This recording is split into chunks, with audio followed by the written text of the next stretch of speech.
नमस्कार दोस्तों, स्वागत है आपका स्टडी फॉर सिविल सर्विसेज में। ये करंट अफेयर का पापा वीडियो है। ये कंप्लीट नेशनल, कंप्लीट इंटरनेशनल, जितना एग्जाम के लिए जरूरी है वो सारी चीजें इसमें करवाई गई हैं। 18 इसमें जो सेक्शन या टॉपिक वाइज भी करंट अफेयर इंक्लूडेड है, वन लाइनर भी है और प्लस मोस्ट एक्सपेक्टेड क्वेश्चंस भी हैं। अवार्ड्स एंड ऑनर से रिलेटेड हो गया, अपॉइंटमेंट हो गए, स्पोर्ट्स हो गए, समिट हो गए, रैंक एंड रिपोर्ट्स हो गए, इंपॉर्टेंट डेज हो गए, डेट्स हो गए, थीम्स हो गए, books, authors, science and technology से रिलेटेड जितने भी लेटेस्ट डेवलपमेंट है, स्कीम्स जो है गवर्नमेंट के कैंपेन्स हो गए, गवर्नमेंट के एप्स, पोर्टल्स हो गए, ऑबिटुअरी हो गई, डिफेंस हो गया, एग्रीमेंट हो गया, एप्स एंड पोर्टल्स हो गए, ब्रांड एम्बेसडर हो गए, जीआई टैग हो गया, साइक्लोन हो गया, प्लेसेस इन न्यूज हो गए और वन लाइनर हो गए। तो कंप्लीट करंट अफेयर है ये, नेशनल प्लस इंटरनेशनल, सभी स्टेट पीसीएस के लिए प्लस सभी वनडे एग्जाम्स के लिए बेहद जरूरी है। ये पूरा वीडियो जरूर देख लिया करिए हर बार। और यूपी पीसीएस की बिल्कुल शुरुआत से लेकर सिलेक्शन तक की तैयारी के ग्रुप हमारे चल रहे हैं। आप उसमें ज्वाइन करके वन स्टॉप डेस्टिनेशन है स्टडी फॉर सिविल सर्विसेज। सारे स्टेट पीसीएस के लिए, चाहे आप यूपी पीसीएस की तैयारी कर रहा हूं, बीपीएससी की तैयारी कर रहा हूं, आरएएस की तैयारी कर रहा हूं, एचसीएस की तैयारी कर रहा हूं, एमपीपीएससी की तैयारी कर रहा हूं, उत्तराखंड पीसीएस की तैयारी कर रहा हूं, तो स्टडी फॉर सिविल सर्विसेज का कंप्लीट जो है आप इनिशिएटिव ज्वाइन कर सकते हैं। कंप्लीट वन स्टॉप डेस्टिनेशन रहेगा, सिर्फ और सिर्फ उतना जितना सिलेक्शन के लिए जरूरी है। स्टडी फॉर सिविल सर्विसेज का जेन्युइन और ऑथेंटिक कंटेंट सिर्फ 3 नंबर है हमारे, 8564880530, 7523864455 और 9696066089। सिर्फ इन तीनों नंबर पे कॉल या व्हाट्सएप करके हमारे लेटेस्ट पेड ग्रुप में आके ही स्टडी फॉर सिविल सर्विसेज को ऑथेंटिक और जेन्युइन करंट अफेयर आपको मिल सकता है। करंट अफेयर के लिए बहुत मेहनत करते हैं, डेली डेटा कलेक्शन करते हैं, उसके बाद जाके जो है मंथली जब ये कंपाइलेशन हो रहा होता है तो 8 स्टेज से जाके प्रूफ रीडिंग से लेके, ट्रांसलेशन से लेके जो है पूरा एक एक न्यूज, जो भी चीजें एग्जाम ओरिएंटेड हो, सब कुछ इसमें दिया जाता है। स्टडी फॉर सिविल सर्विसेज का करंट अफेयर हाईली रिकमेंडेड होता है किसी भी वनडे एग्जाम के लिए, किसी भी स्टेट पीसीएस एग्जाम के लिए, इवन यूपीएससी के लिए, जो उसमें फैक्चुअल करंट अफेयर आता है। वीडियो को पूरा जरूर देख लीजिएगा। तो इस वाले वीडियो से ओवरऑल या टोटल करंट अफेयर आपका कवर हो जाएगा। बाकी UP special, Bihar special, MP special, Rajasthan special, Uttarakhand special और सारे स्टेट पीसीएस का आपको स्टडी फॉर सिविल सर्विसेज के यूट्यूब चैनल में मिलता रहेगा। तुरंत सब्सक्राइब कर लीजिए। पिछले 1 महीने का पूरा करंट अफेयर का पूरा कच्चा चिट्ठा, सब कुछ कॉम्प्रिहेंसिव एनालिसिस एक ही जगह यही मिलेगी आपको। स्टडी फॉर सिविल सर्विसेज के अक्टूबर मंथ 2024 के करंट अफेयर के वीडियो में आप सारे व्यूअर्स का बहुत बहुत स्वागत है एक बार फिर से। स्टडी फॉर सिविल सर्विसेज के किसी भी टेलीग्राम पेड कोर्स को आप एक्सेस करना चाहते हैं तो इन गिवन नंबर्स पर कॉल करके, व्हाट्सएप मैसेज करके अधिक जानकारी प्राप्त कर सकते हैं। स्टडी फॉर सिविल सर्विसेज का एंड्रॉइड ऐप जरूर डाउनलोड कर लीजिएगा स्टडी फॉर सिविल सर्विसेज का, और वनडे एग्जाम्स के लिए स्टडी फॉर सिविल सर्विसेज का ये वाला एंड्रॉइड ऐप ज्ञान सर एजुकेशन ये वाला जरूर डाउनलोड कर लीजिएगा। कई सारे पेड कोर्सेज अफोर्डेबल रेट्स पर इन ऐप्स के माध्यम से भी अब चलाए जा रहे हैं, तो यहाँ पर आप एक्सेस कर सकते हैं। इसको जरूर डाउनलोड कर लीजिएगा, कई सारे फ्री इनिशिएटिव भी यहाँ पर चलते रहते हैं। एग्रीमेंट सेक्शन हम लोग देख लेते हैं। एग्रीमेंट अक्टूबर 2024 का भारतीय रिजर्व बैंक और मालदीव के मौद्रिक प्राधिकरण के बीच समझौता हुआ है। मालदीव मौद्रिक प्राधिकरण भारतीय रिजर्व बैंक से यूएस डॉलर और यूरो स्वैप विंडो के माध्यम से 400 मिलियन अमेरिकी डॉलर्स और आईएनआर यानी Indian national rupees swap window के तहत 30 बिलियन रुपए की वित्तीय सहायता पाने का पात्र बन चुका है। इस एग्रीमेंट के तहत ध्यान रख सकते हैं, एक ही एग्रीमेंट है इस मंथ जो जरूरी है। अपॉइंटमेंट सेक्शन में जाते हैं। राजविंदर सिंह भाटी ये केंद्रीय औद्योगिक सुरक्षा बल सीआईएसएफ के नए महानिदेशक बन गए हैं। शिवमणि परमेश भारतीय तटरक्षक बल के नए महानिदेशक 26वें बन गए हैं। Shivamani Paramesh. Surgeon vice admiral Arti Sarin सशस्त्र सेना चिकित्सा सेवा की पहली महिला महानिदेशक यानी first women director general of armed forces medical services, first women director general of armed forces medical services. Mohammed Siraj भारतीय क्रिकेटर ये तेलंगाना के नए उपाधीक्षक डीएसपी बने थे। वैसे तो कई सारे खिलाड़ियों को कई सारी राज्य सरकार अपने यहाँ पर पद देती है, लेकिन ये काफ़ी सोशल मीडिया में चर्चित चेहरे रहे थे, तो इस वजह से हमने इसको लिया है। कई बार इस तरीके के प्रश्न भी जो सोशल मीडिया से चर्चित चेहरे उठा करके पूछे गए हों, ऐसा भी हुआ है पास्ट में, और हमको इसको देख लेना चाहिए छोटा सा। आलोक रंजन के बारे में बात करेंगे। राष्ट्रीय अपराध रिकॉर्ड ब्यूरो यानी कि एनसीआरबी के नए चीफ बन गए, न्यू चीफ ऑफ एनसीआरबी। इसके बाद कैस सईद ट्यूनीशिया के नए राष्ट्रपति लगातार दूसरी बार बने हैं। कैस सईद वर्ल्ड मैप में अगर हम ट्यूनीशिया को देखें तो ये अफ्रीका कॉन्टिनेंट में स्थित है, यहाँ पे कहीं ये है ट्यूनीशिया और इसकी राजधानी जो है ट्यूनीस है। और मेडिटेरेनियन सी से ये लगता है, इसका ईस्टर्न पार्ट ये मेडिटेरेनियन सी है, ये है आपका ट्यूनिस। मेडिटेरेनियन सी, ये ट्यूनिस। ट्यूनिस अपनी सीमा किससे साझा करता है, इसको अगर देखा जाए तो अपनी ये सीमा साझा करता है अल्जीरियस से, मतलब ये अल्जीरिया से और लीबिया से। दो देशों से बाउंड्री साझा करता है, अल्जीरिया से, लीबिया से। और ये नॉर्थ और ईस्टर्न पार्ट में मेडिटेरेनियन सी से सीमा साझा करता है। लुओंग कुओंग ये कम्युनिस्ट पार्टी ऑफ वियतनाम से है और वियतनाम के प्रेसिडेंट अभी बने हैं लुओंग कुओंग। मिशेल बार्नियर ये फ्रांस के नए प्रधानमंत्री बन गए। प्रधानमंत्री वहां पर एक गौण पद होता है, राष्ट्रपति वहां पर राष्ट्र प्रमुख होते हैं। राष्ट्रपति वहां पर है फ्रेंच प्रेसिडेंट इमैनुअल मैक्रोन, उन्होंने नियुक्त की है माइकल बार्नियर की।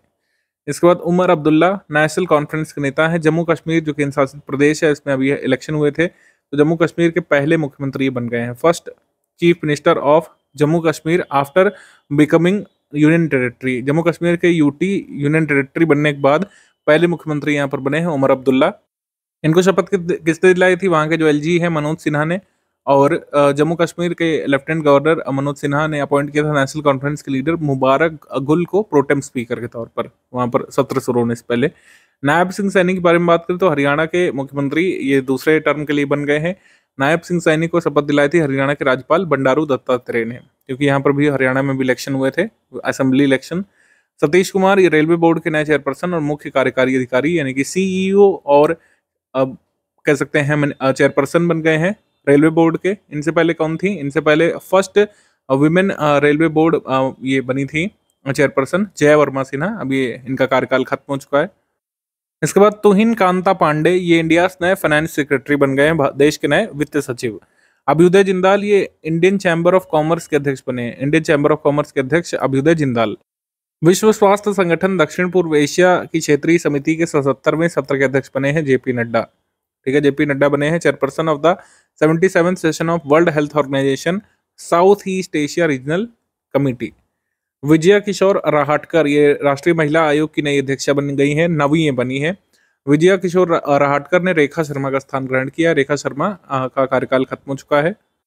दिया मिर्जा जो इन्वायरमेंटलिस्ट और एक्टिविस्ट हैं, यूनिसेफ से लंबे समय से जुड़ी हुई, जूरी मेंबर ये अपॉइंट की गई हैं all living things environmental film festival के लिए। All living things environmental film festival के लिए ये जूरी मेंबर चुनी गई हैं। सुरेश प्रभु पूर्व केंद्रीय मंत्री और राज्यसभा सदस्य, विश्व कृषि मंच यानी कि वर्ल्ड एग्रीकल्चरल फोरम बोर्ड के लिए नॉमिनेट किए गए हैं एज एन इंडियन। विश्व कृषि मंच बोर्ड में नामित भारतीय सदस्य बने हैं सुरेश प्रभु, ये पूर्व रेल मंत्री हमारे रह चुके हैं। जस्टिस संजीव खन्ना भारत के नए 51वें मुख्य न्यायाधीश के तौर पर इन्होंने शपथ ली है, मतलब लेंगे। इन्होंने ये स्थान किसका ग्रहण करेंगे, डीवाई चंद्रचूड़ का। इनकी नियुक्ति किसके द्वारा की जाएगी, राष्ट्रपति के द्वारा की जाएगी। इनको शपथ कौन दिलाएंगे, प्रेसिडेंट ही दिलाएंगे। लेकिन एक्चुअल जो नॉमिनेशन होता है सीनियर मोस्ट जज या फिर चीफ जस्टिस ऑफ इंडिया का, ये आउटगोइंग जज की रिकमेंडेशन पर होता है। जैसे डीवाई चंद्रचूड़ जो आउटगोइंग जज हैं, आउटगोइंग सीजीआई, उन्होंने इनका नाम रिकमेंड किया था हमारे कानून मंत्री या विधि मंत्री को, और उस तरीके से बनते हैं। इसको कोलेजियम सिस्टम कहा जाता है, कोलेजियम सिस्टम इसको बोलते हैं। आप हमें जो है कमेंट करके एक चीज बताइए कि कोलेजियम सिस्टम जो है ये किस केस से इंट्रोड्यूस किया गया था। जैसे फर्स्ट जजेस केस, सेकंड जजेस केस, विच जज केस इंट्रोड्यूस्ड कोलेजियम सिस्टम, ये आप कमेंट करके बताइए। विच जज केस, फर्स्ट जजेस केस, सेकंड जजेस केस, कौन सा था, और ईयर भी कमेंट करके बताइए। अवार्ड्स एंड ऑनर्स पे हम लोग आ जाएंगे। महारत्न कंपनी का दर्जा अभी लेटेस्ट किसे मिला है, एचएएल को, हिंदुस्तान एरोनॉटिक्स लिमिटेड को मिला है महारत्न कंपनी का स्टेटस। तो महारत्न कंपनियों की संख्या टोटल कितनी हो गई, 14 हो गई है अक्टूबर 2024 तक। मिनिस्ट्री ऑफ फाइनेंस के द्वारा ये स्टेटस प्रदान किया जाता है, ये चीज ध्यान रखिएगा। डाइवाइन ग्रुप फाउंडेशन की तरफ से जो कंपटीशन होता है मिस अर्थ इंडिया का, मिस अर्थ इंडिया की विजेता कौन रही है, गौरी गोथांकर। गौरी गोथांकर जो है ये मिस अर्थ इंडिया 2024 की विजेता रही हैं, गौरी गोथांकर, गौरी गोथांकर। इसके बाद मिस इंडिया 2024 निकिता पोरवाल, ये उज्जैन मध्य प्रदेश से। फेमिना जो है the times of India group की जो फेमिना पत्रिका है उसके द्वारा ये कराया जाता है, तो फेमिना मिस इंडिया कंपटीशन इसको बोलते हैं। ये बनी निकिता पोरवाल उज्जैन मध्य प्रदेश से, निकिता पोरवाल मिस इंडिया 2024। जो मिस इंडिया जीतता है वो मिस वर्ल्ड में भारत को रिप्रेजेंट करता है, ये ध्यान रखिएगा। Nikita Porwal Miss World contest में भारत की प्रतिभागी के तौर पर भाग लेंगी। Miss Grand International 2024 Rachel Gupta, ये बनी है मिस ग्रैंड इंटरनेशनल संगठन के द्वारा कराया जाता है, जलंधर पंजाब की है रेशल गुप्ता। इसके बाद राष्ट्रीय लता मंगेशकर अवार्ड 2022 का 2023 का, 2022 का मिला है उत्तम सिंह को और 2023 का मिला है के.एस. चित्रा को। अब चूंकि ये मध्य प्रदेश सरकार देती है तो एमपीपीएससी के जो एग्जाम जो लोग देने जा रहे हैं वो लोग इसको ध्यान से देखिएगा, बाकी सारे लोग चाहें तो इसको इग्नोर कर सकते हैं। इसके बाद संतोखबा मानवतावादी पुरस्कार, ये सभी के लिए जरूरी है। वर्ष 2020 का मिला है डॉक्टर अभय बंग और डॉक्टर रानी बंग को, 2021 के लिए डॉक्टर साइरस पूनावाला को, वर्ष 2022 के लिए शिवनादर को। 54वां Dada Saheb Phalke life time achievement पुरस्कार, ये मिथुन चक्रवर्ती को मिला है, वेटरन एक्टर। आपको पता है इनकी फिल्में कुछ तो आपने देखी होंगी बचपन में, ठीक है। मिनिस्ट्री ऑफ इंफॉर्मेशन ब्रॉडकास्टिंग की तरफ से ये दिया जाता है। फिल्मों में प्रदर्शन के लिए सबसे बड़ा पुरस्कार ये माना जाता है। Dada Saheb Phalke life time achievement पुरस्कार मिथुन चक्रवर्ती को मिला है और ये ध्यान रखिएगा ये वर्ष 2022 का पुरस्कार है। 2023 ICC life time achievement award 2023 दीपक सी मेहता को मिला है इंडियन केमिकल काउंसिल की तरफ से। इंडियन केमिकल काउंसिल की तरफ से दीपक सी मेहता को आईसीसी लाइफ टाइम अचीवमेंट पुरस्कार। ये आईसीसी क्रिकेट से एसोसिएटेड नहीं, ध्यान रखिएगा, इंडियन केमिकल काउंसिल यानी आईसीसी, इंडियन क्रिकेट काउंसिल नहीं, वो अलग होता है। अमंग टॉप 3 फाइनलिस्ट फॉर जू एंड एक्वेरियम कंजर्वेशन अवार्ड, जू एंड एक्वेरियम कंजर्वेशन अवार्ड में टॉप 3 के फाइनल्स में पहुंचे थे। मतलब ये कौन सा हमारा चिड़ियाघर पहुंचा था? Padmaja Naidu Himalayan zoological park या दार्जिलिंग जू जो इसको कहा जाता है, ये पहुंचा था। यह है कहाँ पे? दार्जिलिंग में, दार्जिलिंग जू भी इसको बोलते हैं। World Association of Zoos and Aquarium का ये जो कंजर्वेशन अवार्ड है इसके टॉप 3 में इसको जगह मिली थी इस चिड़ियाघर को। लैंगिक विविधता यानी जेंडर डाइवर्सिटी पुरस्कार ये डॉक्टर दसारी राधिका को मिला था। डॉक्टर दसारी राधिका, भारतीय इस्पात संघ की तरफ से ये मिला था पुरस्कार दसारी राधिका को। 25वां लाल बहादुर शास्त्री राष्ट्रीय उत्कृष्टता पुरस्कार ये राष्ट्रीय बिरला को मिला था। आदित्य बिरला सामुदायिक पहल और ग्रामीण विकास केंद्र के अध्यक्ष राष्ट्रीय बिरला, इन्हें पुरस्कार मिला है। ब्रिटिश अकेडमी बुक प्राइज 2024 ये मिला है अमिताभ घोष को। Smoke and ashes opium's hidden histories, इसकी भाषा क्या है इस नॉवेल की? इंग्लिश, नॉन फिक्शन कैटेगरी में। स्मोक एंड एशेस इस बुक के लिए मिला है द ब्रिटिश अकेडमी की तरफ से। फिर भारतीय फिल्म उद्योग में उत्कृष्ट अभिनेता का पुरस्कार चिरंजीवी कोनिडेला को मिला है। IIFA उत्सवम नामक जो अवार्ड फंक्शन होता है उसमें ये पुरस्कार इन्हें मिला है। लोकमान्य तिलक राष्ट्रीय पुरस्कार 2024 सुधा मूर्ति को मिला है और राज्यसभा सांसद भी हैं सुधा मूर्ति। उसके बाद महात्मा गांधी नेतृत्व पुरस्कार, महात्मा गांधी लीडरशिप प्राइज ये दारा सिंह खुराना को मिला है। दारा सिंह खुराना को ये पुरस्कार मिला है क्योंकि वो मेंटल हेल्थ के प्रति जो अवेयरनेस रेज करते हैं उसके लिए। NRI welfare society of India वो संस्था है या वो एसोसिएशन है, उसकी तरफ से पुरस्कार दिया जाता है। डॉक्टर राही मासूम रजा साहित्य सम्मान कुमार प्रशांत को मिला इस बार, सोशल वर्कर और राइटर हैं। डॉक्टर राही मासूम रजा साहित्य अकेडमी की तरफ से ये पुरस्कार मिला है कुमार प्रशांत को। इसके बाद Global Anti Racism Championship Award Urmila Chaudhary को मिला नेपाल से।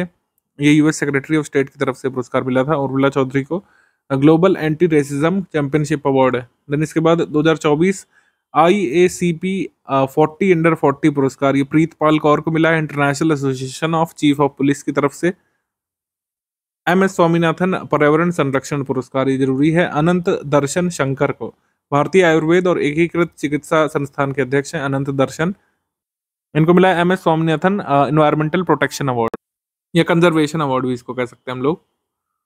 इसके बाद राजनीति विज्ञान में मानद डॉक्टरेट की उपाधि बड़ी राष्ट्रपति द्रौपदी मुर्मू ने कई सारे देशों का दौरा किया था, जिसमें अल्जीरिया भी शामिल है। तो सीधी अब्दुल्ला पोल university of sciences and technology की तरफ से पॉलिटिकल साइंस में ऑनररी डॉक्टरेट मिला है हमारे देश की राष्ट्रपति द्रौपदी मुर्मू को, ठीक है। अल्जीरिया की यूनिवर्सिटी है, उसकी तरफ से पुरस्कार प्रेसिडेंट द्रौपदी मुर्मू को दिया गया था।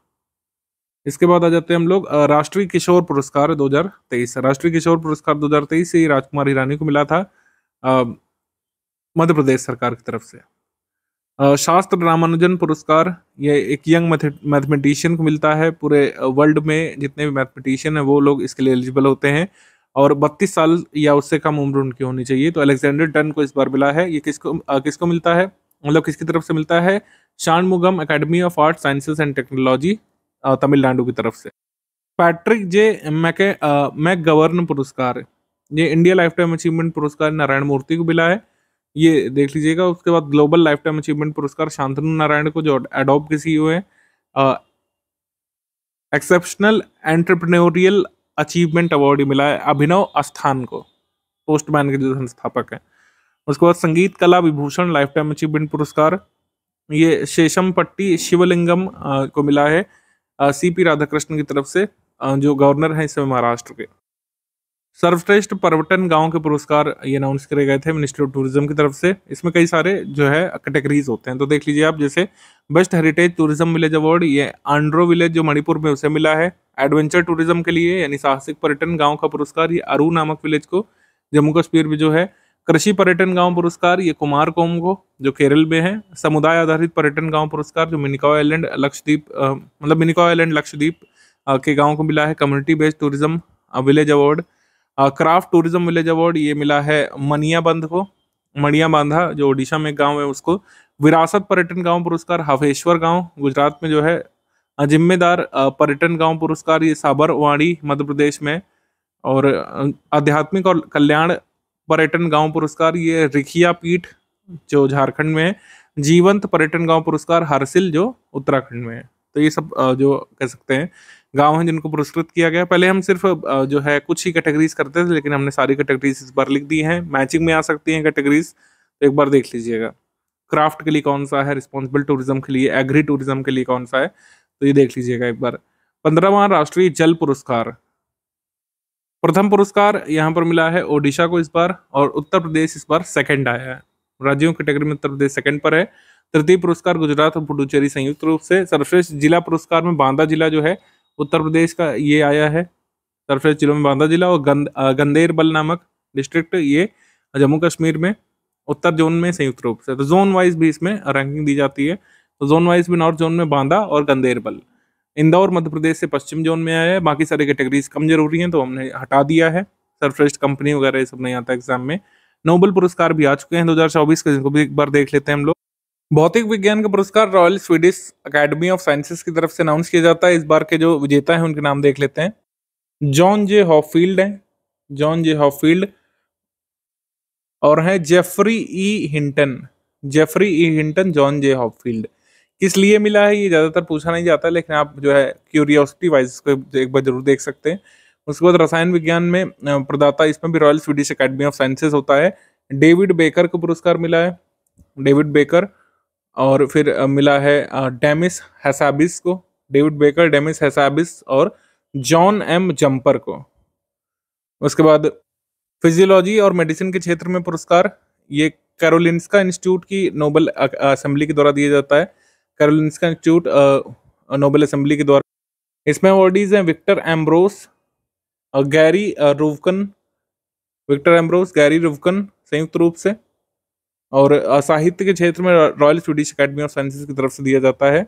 इस बार अवार्डी है हान कांग, ये हांगकांग ने लिखा है, हान कांग है। हान कांग दक्षिण कोरियाई लेखिका है, उन्हें मिला है हान कांग को।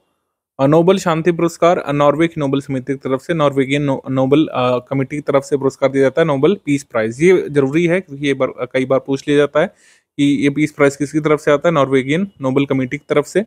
एक जापानी संगठन है निहोन हिंदांक्यो। इस संगठन को परमाणु हथियारों से मुक्त विश्व बनाने के अपने प्रयासों के उद्देश्य के लिए दिया गया है ये। और इसमें बेसिकली जो हिरोशिमा नागासाकी के जो सर्वाइवर्स हैं और जो उनके कह सकते हैं वंशज हैं, उन्हीं का संगठन है ये जापानी संगठन निहोन हिंदांक्यो। तो परमाणु हथियारों से मुक्त विश्व बनाने का इनका सपना है, इसके लिए इनको पुरस्कृत किया गया है। अर्थशास्त्र में सेवरिस रिक्सबैंक पुरस्कार royal Swedish Academy of sciences के द्वारा डेरॉन एस्मोग्लू को मिला है, साइमन जॉनसन को मिला है। और तीसरे हैं जेम्स ए रॉबिन्सन जिन्हें मिला है, साइमन जॉनसन, जेम्स ए रॉबिन्सन और डेरान एस्मोग्लू। तो ये सब अवार्डीज हैं, इनका नाम एक बार अच्छे से देख लीजिएगा, किस देश से आते हैं एक बार देख लीजिएगा, बस इतना काफ़ी होगा। इंग्लिश मीडियम में भी गिवन है, आप यहाँ पर नोट डाउन कर सकते हैं, स्क्रीनशॉट यहाँ पे ले सकते हैं। स्क्रीनशॉट ले लिया होगा सबने, अब आगे बढ़ते हैं। बुक्स एंड ऑथर पे आ जाते हैं। वॉर नामक पुस्तक ये बॉब वुडवर्ड ने लिखी है। खाकी में स्थिर प्रज्ञ, memories and experiences of an IPS officer, ये अनिल रातोड़ी ने लिखी है किताब, उत्तराखंड के पूर्व पुलिस महानिदेशक ने। लारा द इंग्लैंड क्रॉनिकल, ये ब्रायन लारा ने किताब लिखी है, सह लेखक इनके साथ थे Phil Walker. Day dates theme हम लोग देख लेते हैं। नेशनल सिनेमा डे 20 सितंबर को, मनाया गया था 2024 में। वर्ल्ड हार्ट डे 29 सितंबर को, यूज हार्ट फॉर एक्शन इस बार थीम थी। अंतर्राष्ट्रीय अनुवाद दिवस यानी कि ट्रांसलेशन डे ये 30 सितंबर को होता है। वृद्ध व्यक्तियों का अंतर्राष्ट्रीय दिवस ये 1 अक्टूबर को होता है। वृद्ध व्यक्तियों का अंतर्राष्ट्रीय दिवस 1 अक्टूबर को। एजिंग विद डिग्निटी इस बार थीम थी। विश्व शाकाहारी दिवस ये 1 अक्टूबर को होता है। उसके बाद स्वच्छ भारत दिवस ये 2 अक्टूबर को होता है। स्वच्छता ही सेवा अभियान 2024 चलाया गया था 2 अक्टूबर 2024 के दिन। लाल बहादुर शास्त्री की जयंती 2 अक्टूबर को हम लोग बनाते हैं। 1965 में पाकिस्तान युद्ध के समय इन्होंने जय जवान जय किसान का नारा दिया था। विश्व कृषि पशु दिवस एनिमल फार्म डे हम लोग मनाते हैं 2 अक्टूबर को। International day of non violence ये 2 अक्टूबर को मनाया जाता है। इसको अडॉप्ट किया गया था नेशनल जनरल असेंबली के द्वारा 2007 में। इसके बाद 70वां राष्ट्रीय वन्य जीव सप्ताह first National Wildlife Week पहली बार बनाया गया था 1957 में। वर्ल्ड नेचर डे ये 3 अक्टूबर को होता है। वर्ल्ड एनिमल वेलफेयर डे या पशु कल्याण दिवस ये 4 अक्टूबर को। विश्व अंतरिक्ष सप्ताह ये 4 से 10 अक्टूबर को बनाया गया इस बार। थर्ड नेशनल डॉल्फिन डे ये 5 अक्टूबर को, पहली बार इसको बनाया गया था 5 अक्टूबर 2022 को। ये एग्जाम में पूछा भी गया था यूपीपीसीएस में, प्रीलिम्स में 2022 वाले में पूछा गया था इसको। और विश्व शिक्षक दिवस ये 5 अक्टूबर को हम लोग बनाते हैं। विश्व शिक्षक दिवस, भारतीय शिक्षक दिवस सर्वपल्ली राधाकृष्णन के बर्थडे पर हमने पिछले महीने मनाया था 5 सितंबर को। इंडियन एयरफोर्सेस डे ये 8 अक्टूबर को बनाते हैं। वर्ष 2024 में भारतीय वायुसेना का 92वां समारोह चेन्नई के मरीना बीच में मनाया गया था। कई बार ये वेन्यू कोई स्पेशल ओकेजन की होती है वो पूछ लेते हैं। मरीना बीच चेन्नई में इसको मनाया गया था। इस बार इसकी थीम थी भारतीय वायुसेना सक्षम सशक्त आत्मनिर्भर। विश्व मानसिक स्वास्थ्य दिवस, मेंटल हेल्थ पर काफी बात हो रही तो इसका दिवस पता होना चाहिए, 10 अक्टूबर को होता है। मेंटल हेल्थ एट वर्क इस बार थीम थी। गुड मैन्युफैक्चरिंग प्रैक्टिसेस डे ये 2023 से इसको मनाया जाना शुरू किया गया था। ठीक है। Government of India in collaboration with the Indian drugs manufacturer association ये जो है मनाते हैं good manufacturing practices day. International day of girl child ये 11 अक्टूबर को होता है। गर्ल विजन फॉर फ्यूचर इस बार थीम थी। International Day for disaster risk reduction ये 13 अक्टूबर को होता है। वर्ल्ड स्टूडेंट्स डे ये 15 अक्टूबर को होता है।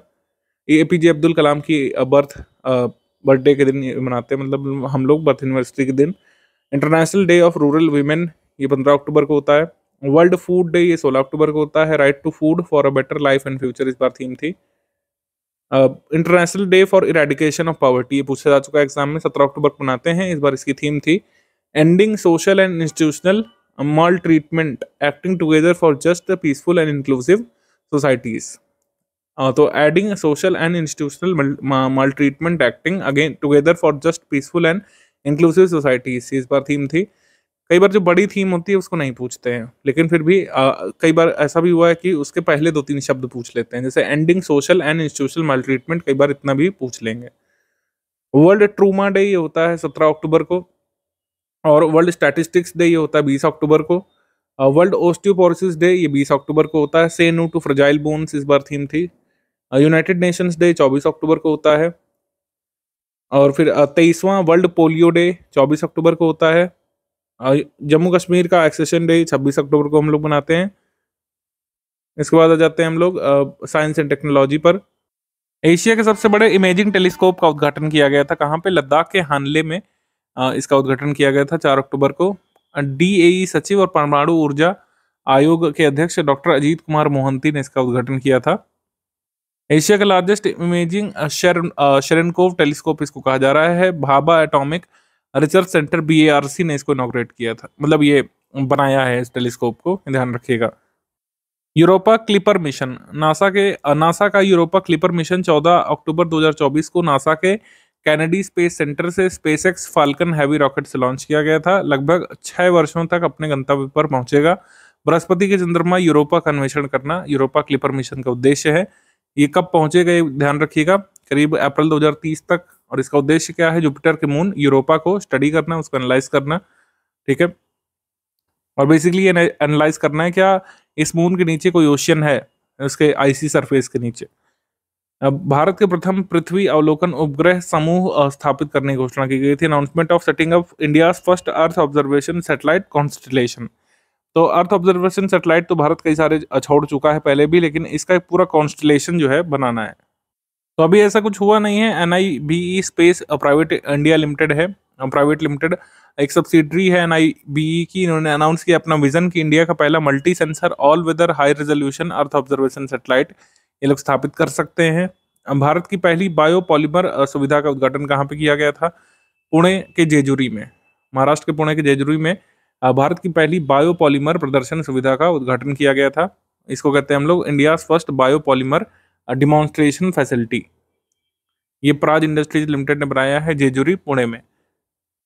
5G open radio access network testing laboratory, इसको इनॉग्रेट किया गया था बेंगलुरु में, ठीक है, C. बेंगलुरु में 5G ओपन RAN परीक्षण लैब का उद्घाटन किया गया था। डिफेंस सेक्शन में आ जाएंगे। डिफेंस 2024 में काकाडू नामक अभ्यास हम लोग किसके साथ करते हैं? ऑस्ट्रेलिया के साथ, और ये हुआ भी इस बार ऑस्ट्रेलिया में था, डार्विन नामक जगह पर ऑस्ट्रेलिया में। तो भारत के साथ इसमें 30 अन्य देशों ने भी पार्टिसिपेट किया था इस बार काकाडू में। भारत अमेरिका संयुक्त सैन्य प्रशिक्षण युद्ध अभ्यास जो है ये भारत और अमेरिका का होता है, युद्ध अभ्यास इसका नाम ही है। इस बार कहाँ पे हुआ? राजस्थान में। 8वां संयुक्त सैन्य अभ्यास काजिंद, काजिंद जो है ये भारत और कजाकिस्तान के बीच होता है। वैसे इस बार भारत में हुआ था औली उत्तराखंड में। समुद्री अभ्यास मालाबार, मालाबार क्वाड कंट्रीज के बीच होता है। क्वाड कंट्रीज यानी कि US, इंडिया, ऑस्ट्रेलिया, जापान इसको संयुक्त रूप से करते हैं। एक कब हुआ था? विशाखापट्टनम, मतलब कहाँ पे हुआ था? विशाखापट्टनम में। मैरीटाइम एक्सरसाइज नसीम अल बहर, समुद्री अभ्यास ये नसीम अल बहर गोवा के तट पे हुआ था। हम लोग किसके साथ करते हैं? ओमान के साथ, क्योंकि कई बार सिर्फ इतना ही पूछ लेते हैं मैचिंग में, युद्ध अभ्यास का नाम दिया रहेगा और कौन कौन से कंट्रीज उसको करते हैं। नसीम अल बहर करते हैं इंडिया, ओमान, इंडिया ओमान के साथ करता है, उस ओमान की नेवी के साथ नसीम अल बहर। सक्सेसफुल लॉन्च ऑफ अग्नि 4 बैलिस्टिक मिसाइल, अग्नि 4 ये छोड़ी गई थी चांदीपुर टेस्ट रेंज ओडिशा से।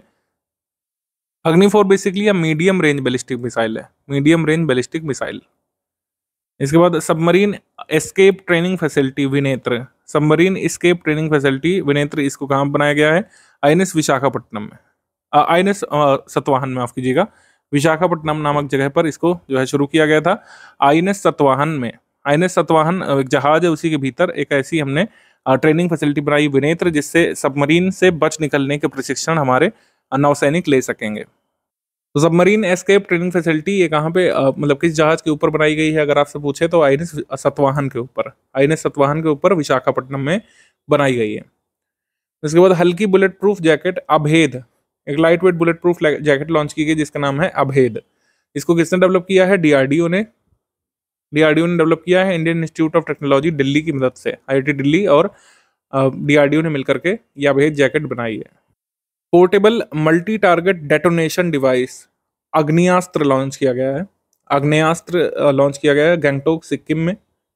Indian army chief general Upendra Dwivedi ने ऑफिशियली इसको लॉन्च किया था, portable multi targeted detonation device अग्नेयास्त्र।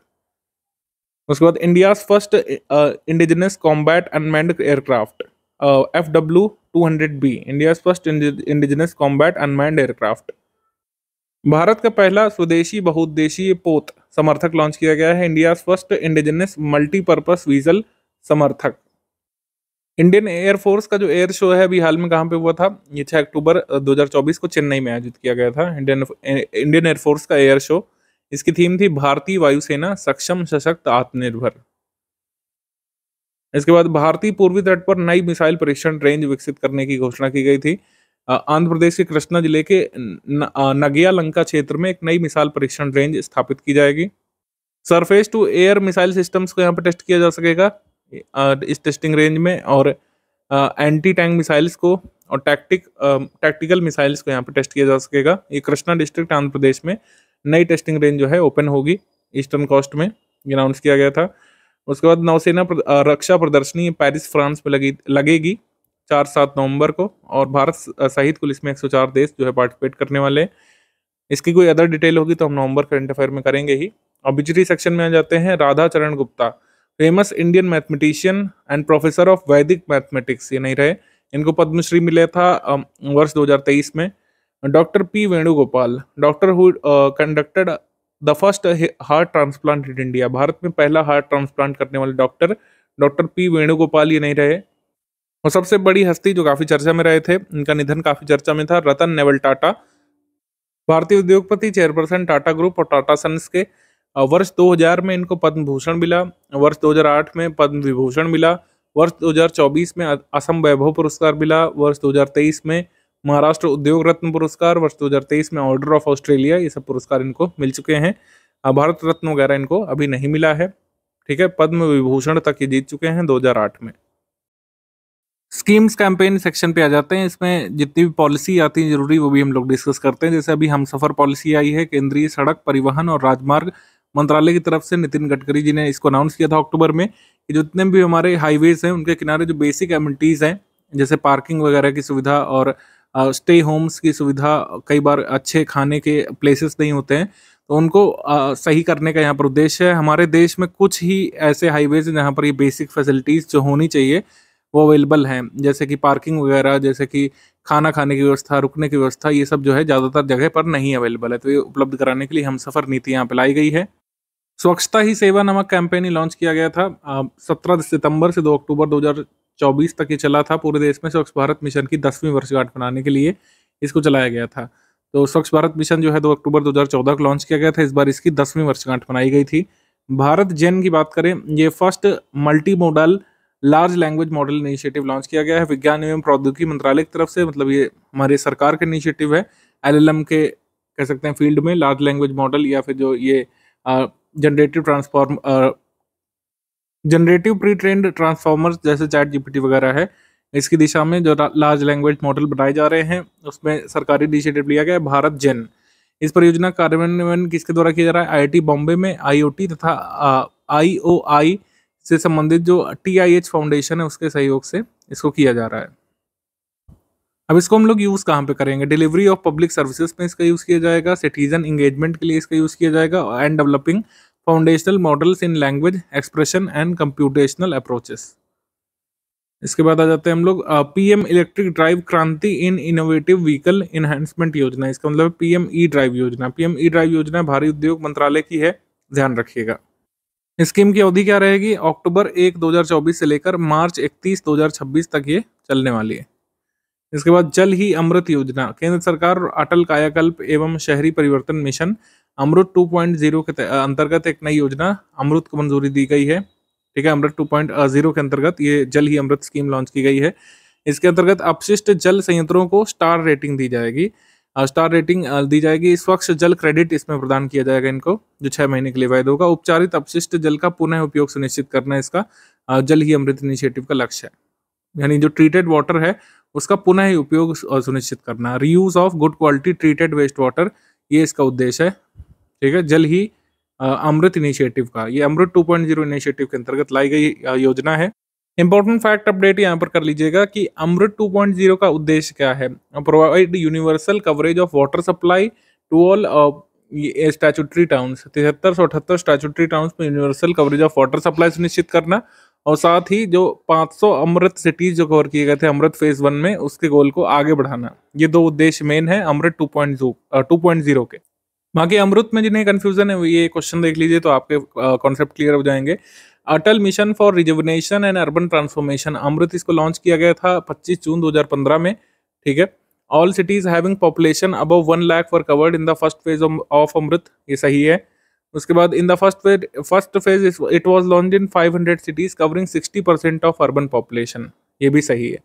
ठीक है, अमृत फेज 2 और जल जीवन मिशन को क्या मर्ज कर दिया गया, ये गलत है। ठीक, तो ये ध्यान रखिएगा। आप हमको ये कमेंट करके बता सकते हैं कि अमृत जो स्कीम है जो 2015 में आई थी, इसकी प्रीकर्सर स्कीम कौन सी थी? प्रीकर्सर स्कीम कौन सी थी आप कमेंट करके बताएंगे। अगर ये क्वेश्चन का आप आंसर कर पाए तो इसका मतलब है कि आप स्टडी फॉर सिविल सर्विसेज के करंट अफेयर को रेगुलरली फॉलो करते हैं। दूसरी चीज़ है कि आपके कॉन्सेप्ट स्कीम के संबंध में काफ़ी क्लियर है। नेशनल रिस्पॉन्सिबल टूरिज्म इनिशिएटिव पर्यटन मित्र और पर्यटन दीदी लॉन्च किया गया है। पर्यटन मित्र पर्यटन दीदी 27 सितंबर को लॉन्च किया गया है। इसके अंतर्गत देश भर के 6 पर्यटन स्थलों को शुरू में शामिल किया जाएगा। ओरछा जो मध्य प्रदेश में, गंडीकोटा जो आंध्र प्रदेश में, बोध गया बिहार में, आइजोल जो मिजोरम में है, जोधपुर जो राजस्थान में, और श्री विजयपुरम जो अंडमान निकोबार द्वीप में, इसमें शुरुआत की गई है इसकी। ठीक है, इस पहल के अनुरूप क्या किया जाएगा? इसका उद्देश्य गंतव्यों को पर्यटकों के लिए समग्र अनुभव को बेहतर बनाना है। पर्यटक अनुकूल लोगों से मिलवाकर जो उनके गंतव्य के लिए गौरवान्वित अम्बेसडर और कहानीकार हैं। तो कुछ ऐसे लोग यहाँ पे बनाए जाएंगे पर्यटन दीदी जो वहाँ के लिए अच्छा काम करते हैं या फिर जो पर्यटन को बेहतर बना सकते हैं। उसके बाद राज्य की योजनाएं, ठीक है, कमिटीज या कैंपेन या फिर कोई अभियान या इनिशिएटिव लिया गया हो। मुख्यमंत्री युवा उद्यम विकास अभियान योजना, ये एमएसएमई डिपार्टमेंट जो उत्तर प्रदेश सरकार का, उसने शुरू किया है 8 अगस्त 2024 को। इसका उद्देश्य है राज्य के युवाओं को सशक्त बनाते हुए एमएसएमई को आगे बढ़ाना। 2024-25 में राज्य बजट के एक भाग के रूप में इस योजना के लिए धन आवंटित किया गया है। इसका उद्देश्य 1 लाख युवाओं को वित्तीय सहायता प्रदान करना है। 1 लाख युवाओं को वित्तीय सहायता प्रदान करना है इसका उद्देश्य शुरू में। मुख्यमंत्री सुख शिक्षा योजना, ये सुख शिक्षा योजना हिमाचल प्रदेश में लाई गई है। जैसे कई सारी राज्य की सरकारों ने क्या किया है, वो लोग जो है डायरेक्ट बेनिफिट ट्रांसफर दे रहे हैं करीब 1,000 रुपए का अलग अलग नाम से, जैसे लाडली बहना योजना, ठीक है, और महाराष्ट्र सरकार में भी चल रही है उससे मिलती जुलती। उत्तराखंड भी आगे कर सकता है, ठीक है। हिमाचल प्रदेश ने सुख शिक्षा इसको कहा है। 18 वर्ष की आयु तक उनकी स्वास्थ्य, शिक्षा, पोषण संबंधी आवश्यकताओं को पूरा करने के लिए 1,000 रुपये यहाँ पे मासिक मिलेंगे। बच्चों को मिलेंगे, इसमें वैसे पात्र बच्चों को मिलेंगे। महिलाओं के लिए स्कीम अलग है। महिलाओं के लिए जैसे लाडली बहना योजना चल रही है मध्य प्रदेश में, महाराष्ट्र में लेक लड़की योजना, ये सब जो चल रही है उससे थोड़ा सा अलग है। इसमें लाभ किसको मिलेगा? बच्चों को मिलेगा। स्पोर्ट्स करंट अफेयर देख लेते हैं। स्पोर्ट्स करंट अफेयर 2024 में आईसीसी वर्ल्ड टेस्ट चैंपियनशिप 2023 से 25 की अवधि वाली, इसका फाइनल का जो वेन्यू है वो डिसाइड हो चुका है। ये लॉर्ड्स क्रिकेट ग्राउंड इंग्लैंड में होगा। 11 से 15 जून 2025 को ये होने वाला है, ध्यान रखिएगा। आईसीसी हॉल ऑफ फेम में शामिल होने वाली दूसरी भारतीय महिला कौन है? भारत की दूसरी महिला क्रिकेटर जो हॉल ऑफ फेम में शामिल हुई हैं वो है Neetu David. Neetu David 50 over cricket में 100 विकेट लेने वाली पहली महिला खिलाड़ी भारत की बनी थी इंटरनेशनल क्रिकेट में। उससे पहले कौन शामिल की गई थी? डायना एडुलजी ये शामिल की गई थी इनसे पहले, ठीक। इसके बाद सर्वोच्च अंतर्राष्ट्रीय T20 स्कोर का रिकॉर्ड बनाया गया है। एक टीम ने आईसीसी मतलब इंटरनेशनल क्रिकेट मैच में सर्वोच्च स्कोर बना लिया है। किसने बनाया है? जिम्बाब्वे ने बनाया क्वालिफायर मैच में गैम्बिया के खिलाफ। गैम्बिया की टीम के खिलाफ T20 अंतर्राष्ट्रीय में सर्वोच्च T20 स्कोर बनाया है। 344 रन यहाँ पर बनाए एक मैच में। ध्यान रखिएगा, हम 50 ओवर वाले मैच की नहीं, 120 गेंदों वाले T20 मैच की बात कर रहे हैं। इसमें कितने रन बनाए गए हैं? 344।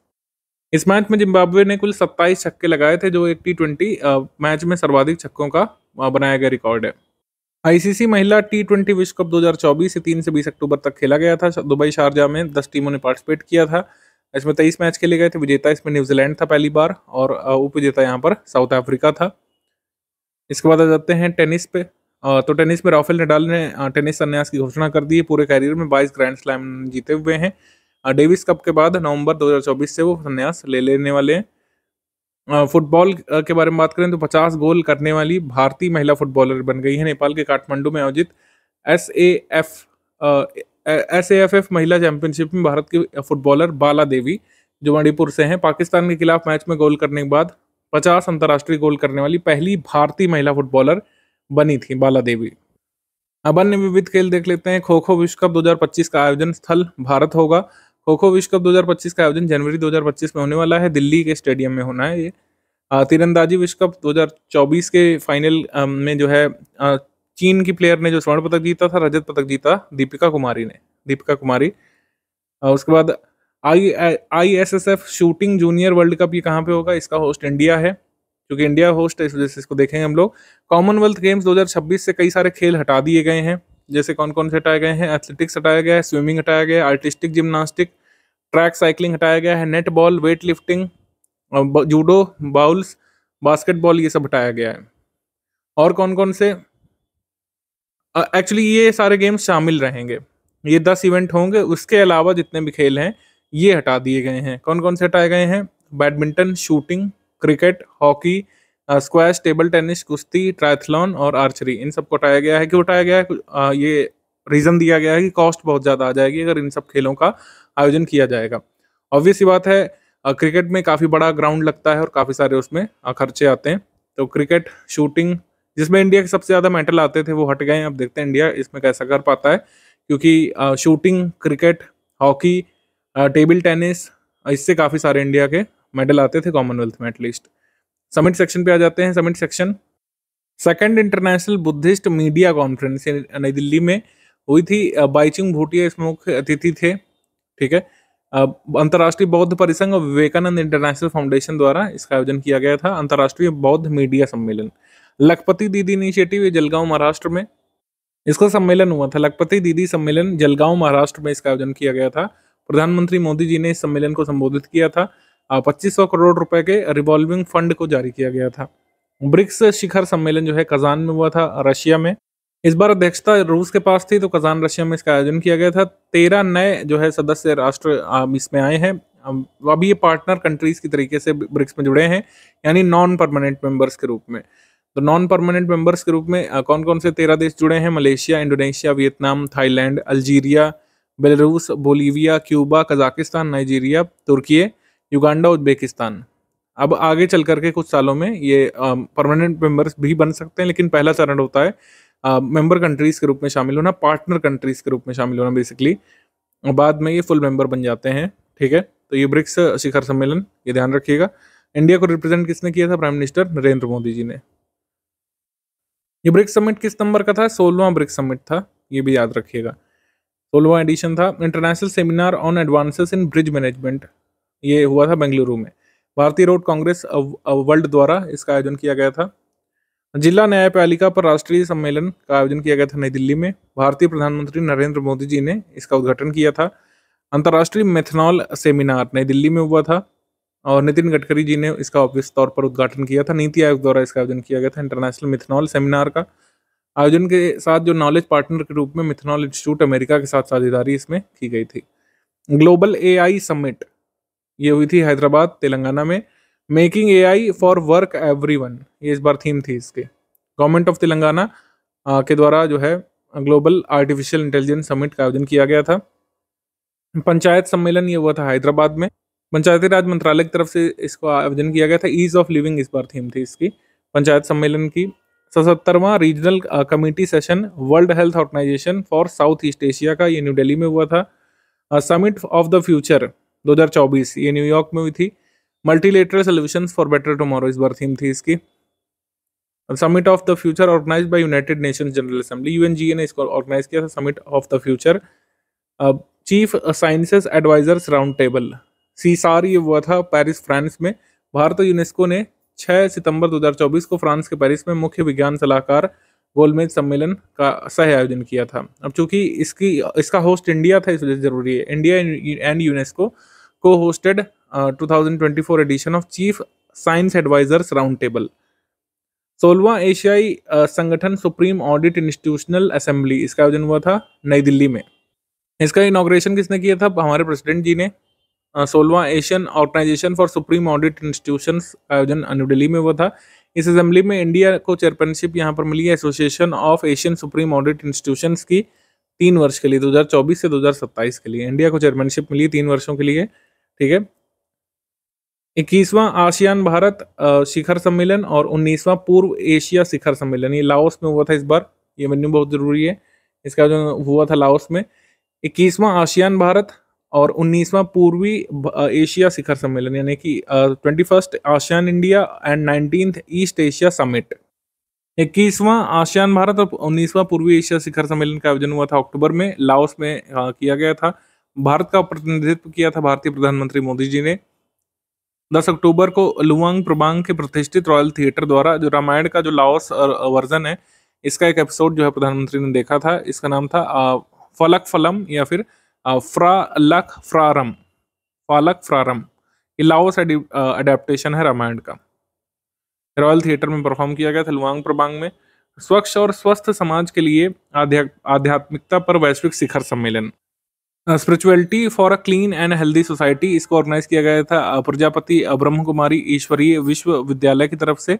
ये माउंट आबू में हुआ था राजस्थान में। प्रेसिडेंट द्रौपदी मुर्मू ने पार्टिसिपेट किया था कॉन्फ्रेंस में। 23वां संघाई सहयोग संगठन की सरकार के प्रमुखों का सम्मेलन, जैसे हमने लास्ट मंथ भी बताया था, इसका आयोजन पाकिस्तान में होना था। पाकिस्तान इस्लामाबाद में इसका आयोजन हुआ था 15-16 अक्टूबर के बीच। इंडिया इसमें पार्टिसिपेट किया था। भारत के विदेश मंत्री डॉक्टर सुब्रमण्यम जयशंकर यहाँ पे गए थे पार्टिसिपेट करने। ऑलमोस्ट 9 साल बाद किसी भारतीय फॉरेन मिनिस्टर ने पाकिस्तान की यात्रा यहाँ पे की थी, ठीक है। क्योंकि लास्ट टाइम भी एससीओ की अध्यक्षता जब भारत के पास थी, वहां से बिलावल भुट्टो यहाँ पे आए थे, ठीक है, तो ये एक एक्सचेंज के तौर पर आप इसको देख सकते हैं। At present the members of country, मतलब मेंबर जो आसियान, मतलब ये एससीओ के जो मेंबर्स हैं वो कौन कौन से हैं? India, Pakistan, China, Kazakhstan, Kyrgyzstan, Russia, Tajikistan और उज्बेकिस्तान। इसके बाद प्रथम भारत खाड़ी सहयोग परिषद जीसीसी विदेश मंत्रियों की बैठक, India Gulf Cooperation Council Foreign Ministers Meet हुई थी। ये रियाद में हुई थी, सऊदी अरब में। तो ये फॉरेन मिनिस्टर्स की मीट हुई थी, तो यहाँ पर भारत के फॉरेन मिनिस्टर यहाँ पर गए थे, सुब्रमण्यम जयशंकर। इसके बाद दूसरा Uttar Pradesh international trade show, second Uttar Pradesh international trade show, ये India expo mart greater Noida में हुआ था। उत्तर प्रदेश में 70 देशों से लगभग 350 यहाँ पे एग्जिबिटर शामिल हुए थे। इस ट्रेड शो में बाइक रेस मोटो जीपी का आयोजन भी किया गया था। प्रवासी परिचय 2024, इसका आयोजन रियाद सऊदी अरब में किया गया था। प्रवासी परिचय भारत की भाषाई विरासत का जश्न मनाने के लिए सऊदी अरब के रियाद में प्रवासी परिचय 2024 का 24 अक्टूबर 2024 को उद्घाटन सऊदी अरब में भारत के राजदूत सुहैल एजाज खान ने किया था। डॉक्टर सुहैल एजाज खान ने सप्ताह भर चलने वाले सांस्कृतिक समारोह की शुरुआत भारत की शास्त्रीय भाषाएं नामक एक विशेष रूप से क्यूरेटेड किए गए कार्यक्रम में की गई थी। एशिया क्लीन एनर्जी समिट, इसका आयोजन हुआ था सिंगापुर में। इसमें सिर्फ वेन्यू इंपॉर्टेंट है। एशिया क्लीन एनर्जी समिट का आयोजन हुआ था सिंगापुर में, बस इतना ही आवश्यक है इसमें। मेला महोत्सव या अन्य छोटे छोटे फेस्टिवल्स जो होते हैं, फर्स्ट इंटरनेशनल सोलर फेस्टिवल ये भारत मंडपम में हुआ था न्यू दिल्ली में। इंटरनेशनल सोलर अलायंस ने इसका मतलब कह सकते हैं आयोजन किया था। कर्मा पूजा फेस्टिवल ये होता है झारखंड में, ये one of the important festival है झारखंड स्टेट का। इसके बाद मेरा हु चोंगबा महोत्सव, मेरा हु चोंगबा महोत्सव ये मणिपुर, इम्फाल, मतलब इम्फाल मणिपुर में मनाया गया था। मणिपुर में रहने वाले स्वदेशी समुदायों और घाटी के लोगों के बीच सौहार्दपूर्ण संबंधों को मजबूत करने के लिए महोत्सव मेरा हउ चोंगबा फेस्टिवल मनाया गया था। दूसरा भारतीय लाइट हाउस महोत्सव पूरी ओडिशा में मनाया गया था। मिनिस्ट्री ऑफ शिपिंग और वाटरवेज के अंतर्गत जो directorate general of islands and light houses है उसके द्वारा ऑर्गेनाइज किया गया था इसको पूरी ओडिशा में। रैंक्स और रिपोर्ट्स पे आ जाते हैं। ग्लोबल हंगर इंडेक्स आया था। ग्लोबल हंगर इंडेक्स में भारत की रैंक है 105वीं। ये कौन जारी करता है? कंसर्न वर्ल्ड वाइड और वर्ल्ड हंगर लाइफ के द्वारा इसको जारी किया जाता है, ये जरूरी है। कंसर्न वर्ल्ड वाइड एक आयरिश ऑर्गेनाइजेशन है और वर्ल्ड हंगर लाइफ ये जर्मन इंस्टीट्यूशन है, इसके द्वारा जो है जारी किया जाता है। पहले पर बेलारूस है, यानी सबसे अच्छा यहाँ पे मतलब अच्छी व्यवस्था है खाने पीने की, कोई भी बच्चा यहाँ पे भूखा नहीं सोता बेलारूस में, ऐसा इनका इंडेक्स कहता है। चिली यहाँ पे थर्ड पर है। बोस्निया हेर्जेगोविना यहाँ पर सेकंड पर है। भारत का स्कोर इन्होंने रखा था 27.3, इसका मतलब भूखमरी की गंभीर श्रेणी को दर्शाता है। अच्छा, ये जो इंडेक्स है इसमें भारत के पड़ोसी देशों के एक बार रैंक देख सकते हैं। हमेशा भारत के पड़ोसी देशों को इसमें अच्छा ही बताया जाता है कंसर्न वर्ल्ड वाइड और वर्ल्ड हंगर लाइफ के द्वारा। और कई बार भारत इसको नकारता भी रहा है, ग्लोबल हंगर इंडेक्स को। 105वीं रैंक भारत को इन्होंने दी है। ग्लोबल हंगर इंडेक्स जो निकालते हैं ये इन इंडिकेटर्स पर आधारित होता है, ध्यान रखिएगा। कुपोषण, बच्चों में वजन की कमी, बाल नाटापन और बाल मृत्यु दर यानी कि under nourishment, child wasting, child stunting और चाइल्ड मोर्टेलिटी। ये कई बार पूछ चुके हैं कि कौन सा इंडिकेटर नहीं होता है GHI का, ग्लोबल हंगर इंडेक्स का। विश्व की सर्वाधिक मूल्यवान कंपनियों की रिपोर्ट आई थी लंदन स्टॉक एक्सचेंज ग्रुप की तरफ से। इसमें एनवीडिया को सबसे मूल्यवान कंपनी बताया गया है, फिर एप्पल को दूसरे नंबर पर रखा गया है, माइक्रोसॉफ्ट को तीसरे नंबर पर इन्होंने रखा है। Index of economic freedom in the world ये फ्रेजर इंस्टीट्यूट की तरफ से आई थी। इसमें इंडिया को 84वीं रैंक दी गई है। हांगकांग इसमें फर्स्ट पर है, ठीक है। आर्थिक स्वतंत्रता सूचकांक के मामले में हांगकांग फर्स्ट पर, भारत 84 पर। उसके बाद IMD वर्ल्ड टैलेंट रैंकिंग आई है इंस्टीट्यूट फॉर मैनेजमेंट डेवलपमेंट की तरफ से, IMD की तरफ से, या फिर वर्ल्ड कॉम्पिटिटिवनेस सेंटर की तरफ से। स्विट्जरलैंड इन्होंने टॉप पर रखा है। सिंगापुर इसमें स्विट्जरलैंड के साथ फर्स्ट पर है। थर्ड पर इसमें लग्जमबर्ग है, सेकंड पर कोई नहीं है। चाइना 38 पर है, भारत इसमें 58 पर है। इंडिया की रैंक जो है 2023 में कितनी इन्होंने रखी थी? 56। इस बार इंडिया की रैंक खराब हुई है, इंडिया की रैंक इन्होंने रखी 58 IMD के वर्ल्ड टैलेंट रैंकिंग में या टैलेंट इंडेक्स में। वैश्विक प्रकृति संरक्षण सूचकांक नेचर कंजर्वेशन इंडेक्स जो है इसमें शामिल तीन शीर्ष देश हैं, लग्जमबर्ग, एस्टोनिया और डेनमार्क। और भारत इसमें 176वें स्थान पर है, काफ़ी खराब यहाँ पे रैंक है भारत की। ये सूचकांक 4 मार्करों यानी भूमि प्रबंधन, जैव विविधता के लिए जोखिम, क्षमता और शासन और भविष्य के रुझानों का उपयोग करके संरक्षण प्रयासों का मूल्यांकन करता है कि कौन से देश जो है कंजर्वेशन के लिए कितने प्रयास कर रहे हैं। तो इनके अनुसार जो है भारत अच्छा प्रयास नहीं कर रहा है। भारत 176वें स्थान पर है। इसके बाद आ जाते हैं प्रबंधित पूंजी के मामलों में विश्व के सबसे धनी शहर। ग्लोबल SWF यानी कि सोवरेन वेल्थ फंड्स, सबसे प्रमुख शहर इसमें है अबू धाबी फर्स्ट पर, फिर ओस्लो नॉर्वे कैपिटल सेकंड पर, फिर बीजिंग चाइना कैपिटल थर्ड पे। अबू धाबी फर्स्ट पर, ओस्लो सेकंड पर, बीजिंग यहाँ पे थर्ड पे। उसके बाद रूल ऑफ लॉ इंडेक्स, ये वर्ल्ड जस्टिस प्रोजेक्ट की तरफ से आता है। इंडिया को इस पर रैंक दी गई है 79 और टॉप पर है डेनमार्क, इसमें सेकंड पर नॉर्वे है। इंडिया का रैंक जरूर ध्यान रखिएगा 79 रूल ऑफ लॉ इंडेक्स में। और राइनो रिपोर्ट आई थी इंटरनेशनल राइनो फाउंडेशन की तरफ से। इसमें कहा गया है कि सभी 5 प्रजाति के मिलाकर विश्व के लगभग 28,000 गेंडे हैं। रिपोर्ट के अनुसार दक्षिण अफ्रीका में अवैध शिकार के बावजूद सफ़ेद गेंडों की आबादी अब बढ़ रही है, ये बस ध्यान रख सकते हैं। फिर लिविंग प्लैनेट रिपोर्ट आई थी WWF यानी वर्ल्ड वाइल्ड लाइफ फंड के द्वारा। इसमें भारत के रुझानों की प्रशंसा की गई थी। भारत जो आप आदतें अपनाता है, भारत अपने खान पान की जो आदतें अपनाता है, ऐसे अगर विश्व के सारे देश अपनाएंगे भारत की खान पान की आदतें, यानी कि भारत जो डाइट लेता है जिस प्रकार की, वैसे ही डाइट की प्रैक्टिसेस अगर अन्य कंट्रीज शुरू कर दें तो वर्ष 2050 तक वैश्विक खाद्य उत्पादन के लिए पृथ्वी के केवल हमको 1% से भी कम भाग की आवश्यकता होगी। जबकि आपको पता है जो यूरोपियन कंट्रीज हैं, चाहे मिडिल ईस्ट की कंट्रीज हैं, मतलब पूरे वर्ल्ड में मैक्सिमम जो कंट्रीज हैं वो मांसाहार करते हैं, जिससे भूमि का बहुत बड़ा हिस्सा उपयोग में लाना पड़ता है। भारत की डाइट जो कि मोस्टली जो है प्लांट बेस्ड है, जो कहा गया है, पर्यावरण की दृष्टि से सर्वाधिक सतत मॉडल है, यानी सस्टेनेबल मॉडल पर आधारित है। जबकि अन्य कंट्रीज में जो है क्या होता है, रिसोर्स इंटेंसिव एनिमल प्रोडक्ट्स पर निर्भर हैं, तो उसमें ज़्यादा आपको रिसोर्स यूज़ करना पड़ता है और वो सस्टेनेबल भी नहीं होता एनवायरनमेंट की दृष्टि से। All India rural financial inclusion survey आया था NAFIS 2021-22, किसने जारी किया? सबसे पहले तो all India rural financial inclusion survey जारी किया है नाबार्ड ने। इन्होंने कहा है कि average monthly income rural households की ये बढ़ी है पिछले 5 वर्षों में, ठीक है। और जबकि ऐसा हो सकता है सही हो, लेकिन खर्चा भी तो बढ़ा है, ये भी हमें देखना चाहिए। तो मंथली इनकम बढ़ी है, average monthly income of rural house hold ये बढ़ी है, इनका कहना है। लेकिन जो आउटस्टैंडिंग लोन है उनका प्रोपोर्शन भी बढ़ा है, यानी कि जो घर हैं वो कर्ज पर चल रहे हैं, ठीक है। तो वैश्विक बहुआयामी निर्धनता सूचकांक ये आया है, ये किसके द्वारा आता है? सबसे पहले तो ये ध्यान रखना है, United Nation Development Programme UNDP and the Oxford Poverty and Human Development Initiative के द्वारा। ये पूछ सकते हैं एग्जाम में कि मल्टी डायमेंशनल पॉवर्टी इंडेक्स किसके द्वारा आता है? तो यूनाइटेड नेशन डेवलपमेंट प्रोग्राम और poverty and Human Development Initiative के द्वारा। वैश्विक स्तर पर 112 देशों के करीब 6.3 बिलियन लोगों में से 1.1 बिलियन लोग बहुआयामी रूप से निर्धन है, ये इनका आंकड़ा है। अब ये जो गरीब लोग हैं, 1.1 अरब गरीब लोगों में से आधे से अधिक 18 वर्ष से कम उम्र के बच्चे हैं। वैश्विक स्तर पर 27.9% बच्चे गरीबी में या मल्टी डायमेंशनल पॉवर्टी में रहते हैं, जबकि वयस्कों में ये प्रतिशत 13.5 है। 83.7% गरीब लोग जो है ग्रामीण इलाके से आते हैं, ये इनका अनुमान लगाया गया है। लगभग 2/3 जो निर्धन लोग मध्यम आय वाले देशों से आते हैं। रिपोर्ट के अनुसार 234 मिलियन लोग जो है निर्धनता में जीवन यापन कर रहे हैं। मतलब मल्टी डायमेंशनल पॉवर्टी से ग्रस्त लोग कितने भारत में? 234 मिलियन इनके अनुसार ये आंकड़ा लगाया गया है। The highest number among extremely poor countries, क्योंकि भारत की जनसंख्या ज़्यादा है तो एक्सट्रीमली पुअर कंट्रीज में अगर देखें तो इंडिया का नंबर काफ़ी ज़्यादा है, ठीक है। तो मल्टी डायमेंशनली पुअर काफ़ी सारे लोग हैं भारत में, ठीक है। मल्टी डायमेंशनल पॉवर्टी इंडेक्स के इंडिकेटर कौन कौन से होते हैं? एग्जाम में काफ़ी बार लगातार पूछा जा चुका है, तो ये आपको पता होना चाहिए। जैसे 3 मेजर डायमेंशंस होती हैं, हेल्थ, एजुकेशन और लिविंग स्टैंडर्ड्स।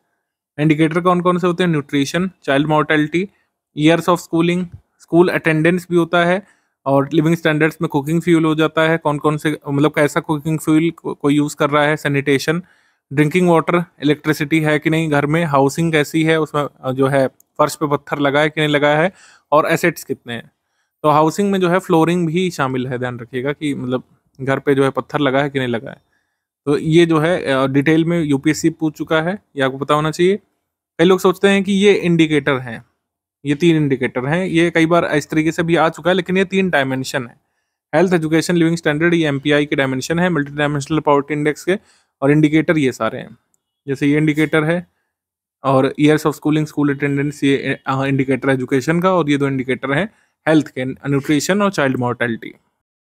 फर्स्ट क्वेश्चन पे आ जाते हैं। पहला क्वेश्चन ये कह रहा है कि दो स्टेटमेंट हैं। कोल्हापुर के न्यू कॉलेज और शिवाजी विश्वविद्यालय के शोधकर्ताओं ने विशालगढ़ किले में सिरोपीजिया वंश की एक नई फूलदार पौधे की प्रजाति की खोज की है, ये सही है। Cabinet committee of economic affairs ने proposal airport authority of India का अप्रूव कर दिया है, जिसमें ये था कि बेहटा पटना में एक नया सिविल इनक्लेव बनाया जाएगा। ये हमने आपको बिहार करंट अफेयर में भी कराया है, ये सही है। दोनों स्टेटमेंट यहाँ पे करेक्ट है। आंसर यहाँ पर हो जाएगा सी, 1 और 2 बोथ करेक्ट यहाँ पे सही हो जाएगा। तो नए फूलदार पौधे की प्रजाति खोजी गई है, उसका नाम रखा गया है शिवाजी महाराज के नाम पर। शेरोपीजिया शिवरायाना उस पौधे का नाम रखा गया है। पाइन लैब्स की कंपनी सेतु ने 7 अगस्त 2024 को किस बैंक की साझेदारी में यूपीआई सेतु लॉन्च किया है? तो यूपीआई सेतु नामक सुविधा लॉन्च की गई है एक्सिस बैंक के द्वारा। ऑप्शन नंबर डी यहाँ पर सही है, axis bank. UPI Setu is India's only UPI centric payment platform for businesses and developers. निम्नलिखित में से किस कंपनी ने अपने कारोबार का दायरा बढ़ाने के लिए 197 कम्युनिकेशंस की मनोरंजन और इवेंट टिकटिंग शाखा पेटीएम इनसाइडर का अधिग्रहण कर लिया है? पेटीएम इनसाइडर, जिससे आप मूवी टिकट वगैरह बुक कर सकते थे, मैच टिकट्स वगैरह, इवेंट टिकट्स, तो उसको अब खरीद लिया जोमेटो ने। ठीक है, पेटीएम इनसाइडर को किसने खरीद लिया? जोमेटो ने। निम्नलिखित में से कौन सा कथन सही है? सुप्रीम कोर्ट ने 3 अक्टूबर को एक निर्णय सुनाते हुए कहा था कि जो कास्ट बेस्ड लेबर कराया जाता है जेलों में जैसे कोई उच्च जाति का कैदी है तो उससे खाना बनवाते थे, या फिर कथित तौर पर कोई निम्न जाति का व्यक्ति है तो उससे दूसरे काम कराए जाते थे। तो ऐसा डिस्टिंक्शन जेलों में होता रहा है, और ऐसे सभी जेलों में या ऐसे सभी राज्यों में जिनकी जेल मैनुअल्स में ऐसा कास्ट बेस्ड लेबर असाइनमेंट दिया है उसको अनकॉन्स्टिट्यूशनल घोषित कर दिया है। और जो प्रिजन मैनुअल्स हैं कई सारे स्टेट्स की, जैसे उत्तर प्रदेश की, केरल की, तमिलनाडु की, इन सब की जेल मैनुअल्स को रद्द कर दिया है सुप्रीम कोर्ट ने 3 अक्टूबर को निर्णय सुनाते हुए। ये काफी जरूरी हो सकता है, कई सारे लोगों ने आपको नहीं पढ़ाया है। फर्स्ट यहाँ पे करेक्ट है। मलेशिया के प्रेसिडेंट दातो सेरी अनवर बिन इब्राहिम यहाँ पर राजकीय यात्रा पर थे, ये स्टेटमेंट गलत है। गलत इसलिए क्योंकि दातो सेरी अनवर बिन इब्राहिम ये प्राइम मिनिस्टर है मलेशिया की, यात्रा पर आए थे, प्रेसिडेंट नहीं आए थे। यूनियन कैबिनेट ने 9 अगस्त 2024 को प्रधानमंत्री जीवन योजना को आगे बढ़ा दिया है, जिससे बायोफ्यूल सेक्टर का डेवलपमेंट हो सके और साथ ही ज्यादा इन्वेस्टमेंट इस सेक्टर में अट्रैक्ट किया जा सके। तो ये सही कथन है। हमारा आंसर इसमें हो जाएगा 1 और 3 करेक्ट, सेकंड वाला इनकरेक्ट हो जाएगा। प्रधानमंत्री जीवन योजना की जो अवधि है वो कितनी रहेगी? ये 5 वर्ष की रहेगी, 2028-29 तक ये चलने वाली है। जीवन का फुल फॉर्म ये ध्यान रखिएगा, प्रधानमंत्री जीवन योजना का फुल फॉर्म है जैव ईंधन वातावरण अनुकूल फसल अवशेष निवारण। इसका कोई इंग्लिश फुल फॉर्म नहीं है, ऐसे ही याद करिएगा, जैव ईंधन वातावरण अनुकूल फसल अवशेष निवारण योजना, इसको पीएम जीवन कहा गया है। आगे बढ़ते हम लोग। 18 अगस्त 2024 को निम्नलिखित में से किस देश में स्थित शिवलुच ज्वालामुखी में विस्फोट हुआ था? शिवलुच वोल्केनो का विस्फोट हुआ था, जो रशिया में, ठीक है, डी रशिया में। रूस के पूर्वी तट पर यह 7.0 तीव्रता का भूकंप आया था, शिवलुच ज्वालामुखी में विस्फोट हुआ था। ये कहाँ पे स्थित है? ईस्ट कोस्ट ऑफ रशिया में, शिवलुच वोल्केनो। आगे बढ़ते हैं हम लोग। निम्नलिखित में से कौन सा कथन सही है? 14 अगस्त 2024 को भारत ने 3 और वेटलैंड्स को रामसर स्थल के रूप में नामित किया था। अब रामसर स्थलों की संख्या 82 बढ़कर के 85 हो गई थी 15 अगस्त 2024 तक। ये सही कथन है। इसके बाद है कि union ministry of health and family welfare ने अप्रूव किया था introduction of BPALM method for highly effective and short term treatment option for multi drug resistant TB. Multi drug resistant TB को ट्रीट करने के लिए BPALM मेथड को approve कर दिया है नेशनल टीबी एलिमिनेशन प्रोग्राम के अंतर्गत। ये भी सही है, आंसर यहाँ पर हो जाएगा डी। दोनों ही कथन सही है, गलत कोई नहीं है, ना तो एक गलत ना ही दो। 3 नए रामसर स्थल जो जोड़े गए हैं वो ये है Nanjarayan bird sanctuary, Nanjarayan bird sanctuary Tamil Nadu की, काजू वैली या कार्डून वैली बर्ड सेंचुरी ये जो है तमिलनाडु से ही, और तावा रिजर्वायर मध्य प्रदेश से। BPALM treatment is a combination of 4 drugs, 4 drugs इसमें दी जाती हैं, बीडाक्विलिन, प्रिट्रोमैनिड, लाइनजोलिड और मोक्सीफ्लोक्सिन। इसके बाद आ जाते हैं टोमिको इटूका। ये female mountaineer from which of the following countries has been officially recognised as world's oldest person according to Guinness book of world record. तो टोमिको इटूका अब तक की सबसे वृद्ध व्यक्ति, यानी महिला और पुरुष दोनों में सबसे ज्यादा उम्र तक जीने वाली बन गई है, जापान से ये अभी है, यहाँ पे सही है। तो अभी तक मारिया ब्रानास मोरेरा जो स्पेन से थे उनको सबसे वृद्ध व्यक्ति माना जा रहा था, 117 साल के, अब उनसे भी ज्यादा आयु के ये घोषित हो गए हैं जापान से। ऑप्शन नंबर बी यहाँ पे सही है। उसके बाद 17 सितंबर 2024 को निम्नलिखित में से किस राज्य सरकार ने श्रमिकों को 5 रुपए में भरपेट भोजन उपलब्ध कराने के उद्देश्य से सभी राज्यों में अन्नपूर्णा दाल भात योजना, सभी जिलों में अन्नपूर्णा दाल भात केंद्र शुरू किए हैं। अन्नपूर्णा दाल भात केंद्र शुरू किए हैं छत्तीसगढ़ ने अपने सभी जिलों में। ए यहाँ पे सही है। टीबी रोगियों के उपचार को डिजिटल रूप से ट्रैक को प्रबंधित करने के लिए, डेटा कलेक्ट करने में सुधार करने के लिए और बेटर इंटरवेंशन के लिए जो है निक्षय पोषण योजना को जो है शुरू किया था। ये सही है। 2018 की योजना है। अभी ये न्यूज में इसलिए आई थी क्योंकि पहले निक्षय पोषण योजना में 500 रुपये मंथली डायरेक्ट बेनिफिट ट्रांसफर के तौर पर रोगी को मिलते थे अपने स्वास्थ्य देखभाल के लिए। अभी राशि बढ़ा करके 1000 कर दी गई, इस वजह से ये चर्चा में है। अब कितनी कर दी गई है? 1000। पहले कितनी थी? 500 महीना।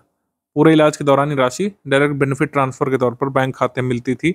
S Krishnan, secretary ministry of electronics and information technology ने इंडिया ग्राफीन इंजीनियरिंग और इनोवेशन सेंटर अभी लॉन्च किया है। India graphene engineering and innovation centre ये कहाँ पे बना है? Articulated as India push towards leadership in graphene technology. Strategically इसका R&D सेटअप कहाँ पे है? R&D सेटअप इसका है त्रिवेंद्रम, केरल में। इसका कॉर्पोरेट और बिजनेस डेवलपमेंट हेड हब कहाँ पे है? बेंगलोर, कर्नाटक में। तो एक जगह नहीं है। बिजनेस डेवलपमेंट और कॉर्पोरेट हब ये बेंगलोर में है, जबकि जो कह सकते हैं R&D सेटअप इसका कहाँ पे है, जहाँ पे काम होता है? त्रिवेंद्रम, केरल में। जीएसटी काउंसिल ने 13 मेंबर का ग्रुप ऑफ मिनिस्टर बनाया है, जिससे ये जांच कर सकें कि कितना रेट जो है जीएसटी का प्रीमियम पर लगना चाहिए। जो हेल्थ और लाइफ इंश्योरेंस प्रोडक्ट्स हैं उस पर भी मतलब उस पर कितना जीएसटी अब लगना चाहिए, इसको जो है पड़ताल करने के लिए ग्रुप ऑफ मिनिस्टर अभी बनाया गया है। तो सारे कथन यहाँ पे सही हो जाएंगे। आंसर यहाँ पर हो जाएगा डी। सभी कथन यहाँ पे सही हैं, तीनों। ये तीनों कथन सही है। आगे 3 सितंबर 2024 को किस देश की भुगतान और वाणिज्य समाधान प्रदाता हिताची पेमेंट सर्विसेज ने भारतीय राष्ट्रीय भुगतान निगम के सहयोग से व्हाइट लेबल एटीएम के रूप में पहला यूपीआई एटीएम लॉन्च किया था? इसके बारे में वैसे शायद हम बात कर चुके हैं पिछले वीडियो में, अगर आपको याद आ रहा हो तो। जापान की कंपनी हिताची, इसके सहयोग से इंडिया का पहला यूपीआई एटीएम लॉन्च होने जा रहा है। First UPI ATM as a white label ATM, first white label UPI ATM Japan की हिताची पेमेंट सर्विसेज के साथ मिलकर के हमारा जो कह सकते हैं NPCI, national payment corporation of India launch करेगा। अबू धाबी के क्राउन प्रिंस भारत की यात्रा पर आए थे प्रधानमंत्री मोदी जी के इनविटेशन पर। ये 9 से 10 सितंबर को यात्रा पर रहे थे और 5 समझौते यहाँ पे साइन किए गए थे। दोनों स्टेटमेंट यहाँ पे सही है। सी यहाँ पे समझौतों की डिटेल यहाँ पे गिवन है, इसको जरूर एक बार देख लीजिएगा क्योंकि इसी डिटेल से क्वेश्चन आ सकते हैं। जैसे न्यूक्लियर पावर कॉर्पोरेशन एग्रीमेंट ये हुआ है। Second, agreement on long term LNG supply between Abu Dhabi and Indian Oil Corporation, agreement between ADNOC and India Strategic Petroleum Reserve, production concession agreement for Abu Dhabi onshore block, फिर agreement between Government of Gujarat and Abu Dhabi Development Holding PJSC on development of food parks in India। ये 5 MOU sign किए गए थे। इसके बाद who among the following launched 2 lakh new primary agricultural credit societies, guidelines on formation and strengthening of primary dairy and fisheries cooperative societies. निम्नलिखित में से किसने 2 लाख नई प्राथमिक कृषि ऋण समितियों को लॉन्च किया? प्राथमिक डेयरी और मत्स्य सहकारी समितियों का गठन सुदृढ़ीकरण पर मार्गदर्शिका जारी की। श्वेत क्रांति 2.0 और सहकारिता में सहकार पर मानक संचालन प्रक्रिया का शुभारंभ किया। जाहिर सी बात है सहकारिता इसमें है तो सहकारिता मंत्री की बात आएगी। तो सहकारिता मंत्रालय कौन देख रहे हैं? अमित शाह देख रहे हैं। ऑप्शन नंबर ए यहाँ पे सही है। श्वेत क्रांति 2.0 का लक्ष्य अगले 5 वर्षों में डेयरी सहकारी समितियों द्वारा दूध की खरीद में 50% की वृद्धि करना। इसी को व्हाइट रिवॉल्यूशन 2.0 बोला जा रहा है। इसके बाद पुलिस प्रशिक्षण में सांकेतिक भाषा शामिल करने वाला देश का पहला राज्य कौन सा बन गया है? Madhya Pradesh. Option number D यहाँ पे सही है। निम्नलिखित में से किसने 7 सितंबर 2024 को गोरखपुर में पूर्वी उत्तर प्रदेश के पहली सैनिक स्कूल का उद्घाटन किया था? पहला सैनिक स्कूल ये पूर्वी उत्तर प्रदेश का खोला गया है और इसका उद्घाटन किया था जगदीप धनखड़ जी ने। ये गोरखपुर में खोला गया है। वैसे उत्तर प्रदेश में इसको मिलाकर के अब कितने सैनिक स्कूल हो गए हैं? 3 हो गए हैं। आगे निम्नलिखित में से कौन सा कथन यहाँ पे गलत है? उच्च मूल्य के लेन देन को समर्थन देने के लिए UPI 123 पे की प्रति लेन देन सीमा 5000 से बढ़ाकर 10,000 कर दी गई है। ये सही है। और ये जो UPI 123 का ट्रांजैक्शन है ये आप ऑफलाइन कर सकते हैं, ऑफलाइन माध्यम से कर सकते हैं। ऑफलाइन का मतलब हो गया यहाँ पर मिस्ड कॉल के माध्यम से, IVRS के माध्यम से, ठीक है, साउंड प्रॉम्प्ट्स के माध्यम से आप मतलब अपने फीचर फ़ोन से भी इसको पे कर सकते हैं, स्मार्टफ़ोन और इंटरनेट कनेक्शन की इसमें ज़रूरत नहीं पड़ती है। उसके बाद Indian prime minister Shri Narendra Modi ji remained on an official visit to Brunei Darussalam from 3 and 4 सितंबर 2024 एंड टू सिंगापुर। तो दारुसलाम और सिंगापुर की यात्रा पर रहे थे पीएम मोदी जी, ये सही है। Union cabinet has approved the proposal of department of rural development for implementation of प्रधानमंत्री ग्राम सड़क योजना 4th एडिशन। प्रधानमंत्री ग्राम सड़क योजना का जो ये 4th एडिशन है 2024-25 से 2028-29 तक ये चलने वाला है, ये सही है। हमारा आंसर इसमें हो जाएगा D, none of the above यहाँ पे करेक्ट है, डी। प्रधानमंत्री ग्राम सड़क योजना जो है ये कब आया था, सबसे पहला ये कब आया था, ये आप कमेंट करके बताइए किस ईयर में आया था, सबसे पहले किस ईयर में आया था प्रधानमंत्री ग्राम सड़क योजना, ये आप कमेंट करके बता सकते हैं। आगे है 4 सितंबर 2024 को किस देश की छात्रा प्रिशा टापरे इंग्लिश चैनल को तैरकर पार करने वाली सबसे कम उम्र की छात्रा बनी थी। सबसे कम उम्र की छात्रा ये बनी थी प्रिशा टापरे, ये इंग्लैंड मतलब इंग्लैंड की सिटीजनशिप इनके पास है, बी यहाँ पे सही है। Prisha Tapre is a student of Bushey Meads school in London. आगे बढ़ेंगे हम लोग, आगे है निम्नलिखित में से कौन सा कथन यहाँ पे सही है, निम्नलिखित में से कौन सा कथन सही है, 3 कथन है इसमें। सितंबर 2024 में नासा के एस्ट्रोनॉट भारतीय मूल की सुनीता विलियम्स, इनको न्यू कमांडर अपॉइंट किया गया था इंटरनेशनल स्पेस स्टेशन का। The ministry of civil aviation central government has granted NOC to Uttar Pradesh government's first scheduled airline. नागरिक उड्डयन मंत्रालय केंद्र सरकार की तरफ से उत्तर प्रदेश की पहली अधिसूचित एयरलाइन एयर शंख या शंख एयर को 3 वर्ष के लिए एनओसी प्रदान कर दी गई है सर्विसेज देने के लिए, ये सही है। उसके बाद श्री प्रताप राव जाधव ने लॉन्च किया था टोबैको फ्री यूथ कैंपेन 2.0 24 सितंबर 2024 से, ये भी सही है। आंसर यहाँ पे हो जाएगा सी, सारे कथन यहाँ पे सही है, सी। 13 सितंबर 2024 को निम्नलिखित में से किसने अष्टलक्ष्मी महोत्सव के लिए आधिकारिक वेबसाइट लॉन्च की थी। ज्योतिरादित्य सिंधिया ने लॉन्च की थी आधिकारिक वेबसाइट, बी यहाँ पे सही है। अष्टलक्ष्मी महोत्सव का आयोजन 6 से 8 दिसंबर 2024 तक होगा भारत मंडपम में, और इसमें जो 8 पूर्वोत्तर राज्य हैं अरुणाचल प्रदेश, असम, मणिपुर, मेघालय, मिजोरम, नागालैंड, सिक्किम, त्रिपुरा, इनको जो है सामूहिक रूप से अष्टलक्ष्मी कहा जा रहा है। आगे बढ़ते हैं हम लोग, निम्नलिखित में से कौन सा कथन सही है। रक्षा मंत्री राजनाथ सिंह जी ने 20 सितंबर 2024 को परमवीर चक्र पुरस्कार विजेताओं के नाम पर रखे गए अंडमान एवं निकोबार द्वीप समूह के 21 द्वीपों के लिए अपनी तरीके का पहला खुले जल तैराकी अभियान का ध्वज प्राप्त किया था, ये सही है। फ्लैग इन किया था न्यू दिल्ली में first of its kind open water swimming expedition, ये अंडमान और निकोबार द्वीप समूह में हुआ था। जिंजी फोर्ट जो कि विल्लुपुरम डिस्ट्रिक्ट तमिलनाडु में है, along with 11 other forts forming Maratha military landscape, इनको UNESCO world heritage site tag के लिए भारत की तरफ से नॉमिनेट किया गया है, ये ध्यान रखिएगा। क्रेडिट रेटिंग एजेंसी जो केयर है, Care edge rating has become the first Indian credit rating agency to enter into global scale rating space through Care edge global IFSC limited. तो care edge global IFSC limited launch किया गया है और ये अब global rating के field में भी आ चुकी है, इंडिया की क्रेडिट रेटिंग एजेंसी केयर। तो care as has released the first report on sovereign rating covering 39 global economies. Answer यहाँ पर हो जाएगा डी, डी यहाँ पे सही है। 27 सितंबर 2024 तक भारत विश्व का कौन सा सबसे बड़ा इथेनॉल उत्पादक उपभोक्ता है। तो भारत जो है 3rd लार्जेस्ट इथेनॉल प्रोड्यूसर है पूरे वर्ल्ड में, 3rd लार्जेस्ट प्रोड्यूसर और 3rd लार्जेस्ट कंज्यूमर भी इथेनॉल का, सी यहाँ पे सही है। टाटा इलेक्ट्रॉनिक्स एवं टाटा कंसल्टेंसी सर्विसेज मिलकर किस वर्ष तक भारत के पहले घरेलू स्तर पर चिप विकसित करेंगे। By which year Tata electronics and Tata consultancy services together develop India's first indigenous chip. 2026 तक TCS और टाटा इलेक्ट्रॉनिक्स मिलकर के भारत की पहली चिप जो है बनाएंगे घरेलू स्तर पर।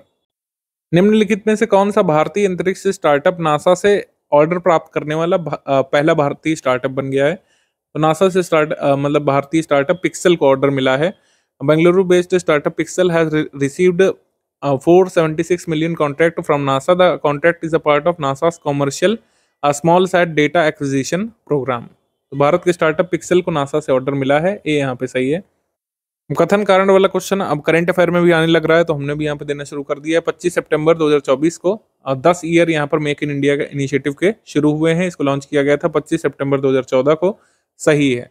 Make in India was designed to transform India into a global hub for design and manufacturing. Its main objective was to facilitate investment, encourage innovation and develop world class infrastructure. तो ये भी सही है, ये भी सही है, और आर जो है ए की व्याख्या भी कर रहा है। हमारा उत्तर हो जाएगा इसमें ए यहाँ पे सही उत्तर हो जाएगा। इसके बाद 8 अक्टूबर 2024 को विश्व स्वास्थ्य संगठन ने निम्नलिखित में से किस देश को ट्रैकोमा मुक्त घोषित कर दिया है? तो भारत जो है ट्रैकोमा मुक्त घोषित हो चुका है ऑफिशियली 8 अक्टूबर को। डी यहाँ पे सही है। India became the third country in the World Health Organization South East Asia region to be declared trachoma free. 77वां सेशन जो रीजनल कमेटी का हुआ था साउथ ईस्ट एशिया का न्यू दिल्ली में, उसमें इंडिया को ट्रैकोमा फ्री घोषित किया गया है। Trachoma free. ट्रैकोमा जो है हमारे किस अंग को प्रभावित करता है? ये आप जल्दी से कमेंट करके बताइए। हमारे शरीर के किस अंग को ट्रैकोमा प्रभावित करता है? राष्ट्रीय खेल नीति का मसौदा जो तैयार किया गया है उसके बारे में क्या सही है? Ministry of youth affairs and sports ने ड्राफ्ट अभी नेशनल स्पोर्ट्स पॉलिसी का जारी किया 3 अक्टूबर को, सही। The draft aims to promote sustainable development in India sports ecosystem and accelerate national development, ये भी सही है। सी यहाँ पे सही है, 1 और 2 बोथ करेक्ट। नई नेशनल स्पोर्ट्स पॉलिसी जो आएगी उसका उद्देश्य है कि जो पहले की योजनाएं चल रही थी, खेलो India scheme, target Olympic podium scheme, ऐसे इनिशिएटिव्स के माध्यम से भारत में खेल को आगे बढ़ाना। Scientist have recently detected carbon dioxide and hydrogen peroxide on Charon. James Webb telescope का उपयोग करके प्लूटो के सबसे बड़े चंद्रमा कैरन पर कार्बन डाइऑक्साइड और हाइड्रोजन पेरोक्साइड का पता लगाया गया अभी हाल में। साइंस टेक्नोलॉजी अपडेट है, सही है। 12 अक्टूबर 2024 को मल्टी मॉडल कनेक्टिविटी के लिए पीएम गतिशक्ति मास्टर प्लान ने 3 वर्ष अभी पूरे किए हैं, ये भी सही है। HDFC बैंक ने 7 अक्टूबर 2024 को अपना जो है 100% स्टेक जो है HDFC education and development services private limited का जो है किसको देने का निर्णय लिया है बेचने का? वाम सुंदरी इन्वेस्टमेंट प्राइवेट लिमिटेड को, ये भी सही है। आंसर सही हो जाएगा सी, सारे कथन यहाँ पे सही है। पीएम गतिशक्ति इनिशिएटिव ये अनाउंस अब ऑफिशियली कब किया गया था? 15 अगस्त 2021 को 75वें इंडिपेंडेंस डे के मौके पर ऑफिशियली शुरू कब किया गया था? अक्टूबर 13, 2021 को नेशनल मास्टर प्लान के रूप में। Which of the following coal companies became the first coal company to open 4 Amrit pharmacies? 4 Amrit pharmacy किसने खोली है? साउथ ईस्टर्न कोलफील्ड्स लिमिटेड ने, SECL ने। डी यहाँ पे सही है। नागरिकता अधिनियम 1955 की धारा 6 के बारे में क्या सही है? सुप्रीम कोर्ट ने 17 अक्टूबर 2024 को 6 से जो सिटीजनशिप एक्ट 1955 का है, जो कि माइग्रेंट्स को सिटीजनशिप देता है जो who entered Assam before 1 January 1966 as a constitutional, इसको कॉन्स्टिट्यूशनल घोषित किया गया है, सही है। ठीक है, ये भी सही है। सुप्रीम कोर्ट ने यह भी कहा कि जो लोग भी 1 जनवरी 1966 और 25 मार्च 1971 के बीच आए हैं उनको सारे राइट मिलेंगे, राइट टू वोट का राइट केवल नहीं मिलेगा। In which district of Uttar Pradesh will country's first Hindi literature language museum will be built? Uttar Pradesh के किस जिले में देश का पहला हिंदी साहित्य भाषा संग्रहालय विकसित किया जाएगा? ये विकसित किया जाएगा वाराणसी में, ऑप्शन नंबर बी यहाँ पे सही है, वाराणसी। केंद्रीय मंत्री नितिन गडकरी ने छत्तीसगढ़ के किस जिले में स्थित काठिया गांव में विश्व का सबसे ऊंचा बांस टावर लॉन्च किया था? विश्व का सबसे ऊंचा बांस टावर छत्तीसगढ़ के बेमित्रा जिले में लॉन्च किया गया है। ठीक है, ए यहाँ पे सही है। तो बांस टावर को कैसा दिखाने की कोशिश की गई है? एफिल टावर जो है पेरिस का, उसकी नकल करने की कोशिश की गई है। निम्नलिखित में से कौन से देश ने विश्व में पहली बार देश के सभी स्तरों के न्यायाधीशों के चुनाव के लिए वोटिंग प्रक्रिया शुरू की है? मतलब न्यायाधीश जो है चुन करके आएंगे, कहाँ पे? मैक्सिको में। डी यहाँ पे सही है। First country in the world to allow voters to elect जजेस एट ऑल लेवल। इसके बाद निम्नलिखित में से कौन सा कथन इनकरेक्ट है? यूएस सीनेट ने 30 सितंबर घोषित किया है यूएस इंडिया पार्टनरशिप डे के तौर पर। ये बड़ा जरूरी स्टेटमेंट है, एग्जाम में आने लायक है, ये सही है। बिहार चीफ मिनिस्टर ने जो है ट्रांसजेंडर सब इंस्पेक्टर्स को भी हाल में अपॉइंट किया है और ऐसा करने वाला पहला राज्य बना है, सही। बिनी मुदुली ओडिशा के मलकनगिरी जिले के रहने वाली जो है बोंडा समुदाय की लड़की बिनी मुदुली ओडिशा सिविल सर्विसेज पास करने वाली पहली आदिवासी समुदाय की लड़की बन गई है। किस जनजाति से आती हैं? ये बोंडा कम्युनिटी से आते हैं। आंसर यहाँ पर हो जाएगा बी, नन ऑफ द यहाँ पे इनकरेक्ट है, यानी कि सभी स्टेटमेंट करेक्ट है। जिससे आपको एक और चीज पता चलती है कि बोंडा ट्राइब आपको कहाँ पर देखने को मिलती है? ओडिशा में। बोंडा ट्राइब ओडिशा। आगे बढ़ेंगे हम लोग। Which of the following states became the first state to get the women entrepreneurship forum chapter of NITI Aayog? NITI Aayog का महिला उद्यमिता मंच अध्याय पाने वाले पहला मतलब अध्याय पाने वाला पहला राज्य कौन बन गया? Telangana. First state to get the women entrepreneurship forum chapter of NITI Aayog, Telangana. ये यहाँ पे सही है। निम्नलिखित में से किस राज्य ने सबसे पहले गाय को राजमाता का दर्जा प्रदान किया है? महाराष्ट्र ने किया ऐसा। सी यहाँ पे सही है, महाराष्ट्र। लेडी ऑफ जस्टिस में परिवर्तन अब हो गया है। जो न्याय की देवी की मूर्ति रखी रहती थी उसमें क्या बदलाव किए गए हैं? मुख्य न्यायाधीश डीवाई चंद्रचूड़ ने न्याय की देवी की प्रतिमा का अनावरण किया है, जिसने अमूल लेडी जस्टिस की जगह ली है, जो अंग्रेजों की प्रथा थी। नए स्टैचू में जो ब्लाइंड फोल्ड है, यानी आंखों पर जो पट्टी बंधी हुई है, उसको हटा दिया गया है और ये मैसेज देने की कोशिश की गई कि कानून अंधा नहीं होता है। सी यहाँ पे सही है, 1 and 2 बोथ करेक्ट। क्या चेंजेस किए गए वो यहाँ पे लिखे हुए हैं, जैसे ब्लाइंड फोल्ड हटा दिया गया है, लेफ्ट हैंड में कॉन्स्टिट्यूशन है, स्वॉर्ड की जगह तलवार की जगह, ठीक है। स्केल वो मेंटेन रखा गया है, scale symbolizes equality in society. Colour यहाँ पे व्हाइट रखा गया है। ड्रेस यहाँ पे इंडियन क्लासिकल डांस कॉस्ट्यूम यहाँ पे पहनाया गया, वेस्टर्न कॉस्ट्यूम की जगह। आगे बढ़ते हैं हम लोग। Where did union commerce and industry minister Shri Piyush Goyal inaugurate the new office of Invest India? Invest India का नया ऑफिस पीयूष गोयल ने कहाँ इनॉग्रेट किया था? सिंगापुर में। बी यहाँ पे सही है। अगला प्रश्न है, केंद्रीय मंत्री नितिन गडकरी जी ने किस राज्य के नागपुर हैदराबाद राष्ट्रीय राजमार्ग 44 के किनारे ऑक्सीजन बर्ड पार्क या फिर अमृत महोत्सव पार्क का लोकार्पण किया है? तो ऑक्सीजन बर्ड पार्क या फिर अमृत महोत्सव पार्क का उद्घाटन किया गया है महाराष्ट्र में, नागपुर हैदराबाद हाईवे या NH44 में। उत्तराखंड सार्वजनिक एवं निजी संपत्ति क्षति वसूली अध्यादेश के बारे में क्या सही है? Public and private property damage recovery ordinance जारी किया गया उत्तराखंड के द्वारा। वहाँ के जो गवर्नर है उन्होंने इस ऑर्डिनेंस को अप्रूव कर दिया है। इसका उद्देश्य जो भी लोग दंगा करेंगे उनसे क्षतिपूर्ति करवाना, उसकी वसूली करवाना। जो भी प्राइवेट पब्लिक प्रॉपर्टी को डैमेज करेगा वो अपने ही पैसों से उसकी क्षतिपूर्ति भी करेगा। ऐसा करना वहाँ की राज्य सरकार सुनिश्चित करेगी। दोनों स्टेटमेंट यहाँ पे सही हो जाएंगे। अब सी यहाँ पे सही है, 1 and 2 बोथ करेक्ट। दंगा करने वालों से प्रॉपर्टी की वसूली करने के लिए जो लॉ है ये उससे पहले उत्तर प्रदेश ला चुका है, हरियाणा ला चुका है। Prime minister Shri Narendra Modi inaugurated the Banjara heritage museum at Pohara Devi in which district of Maharashtra? Narendra Modi ji ने महाराष्ट्र को के किस जिले में पोहार देवी में बंजारा विरासत संग्रहालय का उद्घाटन किया था? बंजारा ट्राइब के लिए बंजारा हेरिटेज म्यूजियम का उद्घाटन किया गया था वाशिम में। बी यहाँ पे सही है, वाशिम। अगला प्रश्न है, केंद्रीय मंत्रिमंडल ने 29 सितंबर 2024 को मुंबई में animation, visual effect, gaming, comics और एक्सटेंडेड रियलिटी के लिए एक राष्ट्रीय उत्कृष्टता केंद्र यानी कि नेशनल सेंटर ऑफ एक्सीलेंस स्थापित करने की मंजूरी दे दी है। ये कहाँ पे स्थापित होगा? मुंबई में। ये centre of excellence for animation, visual effect, gaming, comics, extended reality कहाँ पे खुलेगा? मुंबई में। यूनियन कैबिनेट ने अभी अप्रूव किया है कि क्लासिकल लैंग्वेजेस का स्टेटस जो अभी तक 6 भाषाओं को प्राप्त था, 5 और भाषाओं को दिया जा रहा है, मराठी, पाली, प्राकृत, असमीज और बंगाली लैंग्वेज। इससे पहले कौन सी थी? तमिल, तेलुगु, कन्नड़, मलयालम, ओडिया और संस्कृत पहले से थी। तो अब कुल मिलाकर 11 क्लासिकल लैंग्वेजेस हो जाएंगे इंडिया में। Researchers at Monash University in Australia have developed world's first bionic eye, Gennaris bionic vision system इसको कहा जा रहा है। जेनेरिस बायोनिक विजन सिस्टम का सिंपल मतलब आप ये समझिए कि जिन लोगों के पास आंख नहीं है, यानी कि पूर्णतः 100% जो अंधे हैं, अंधेपन के शिकार हैं, वो जो है देख सकेंगे। एक तरीके की ये टेक्नोलॉजी आई है कि जो लोग भी देख नहीं सकते वो देख सकेंगे। बस ये है कुल मिलाकर के बायोनिक आई जो है ये सृजित की जा सकती है।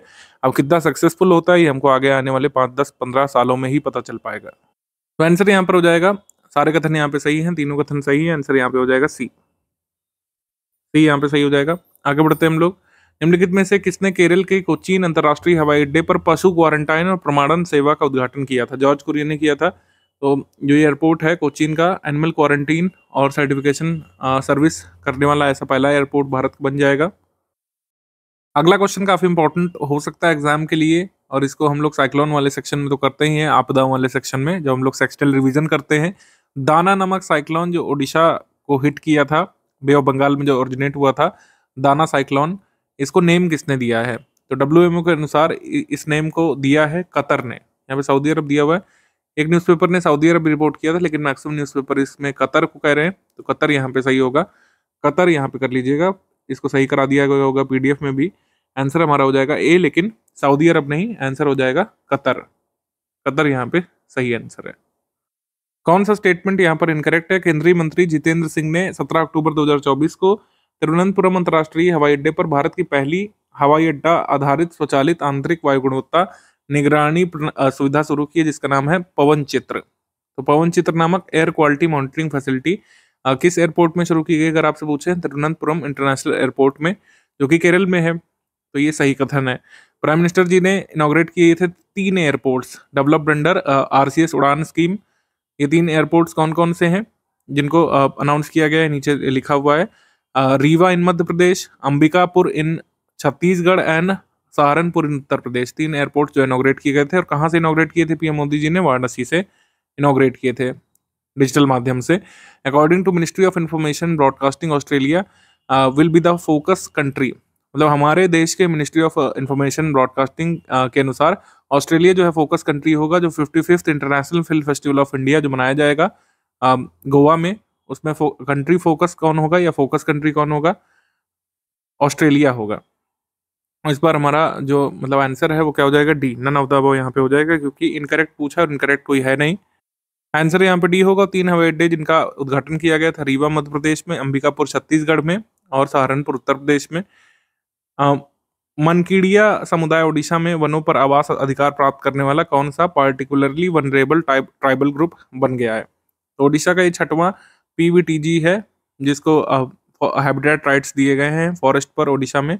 कौन सा ये ट्राइब है? मनकीड़िया ट्राइब, मंकीड़िया ट्राइब या मनकीड़िया कम्युनिटी कह सकते हैं। Traditional skills of rope making के लिए फेमस है और ये मंकीज को ट्रैप करके मार के खाते हैं। ठीक है, निम्नलिखित में से कौन सा कथन सही है? कैनरी द्वीप अटलांटिक महासागर में एक द्वीप समूह है जो मुख्य भूमि स्पेन से लगभग 1300 किलोमीटर दक्षिण और मोरक्को से 115 किलोमीटर पश्चिम में स्थित है। ये सही है।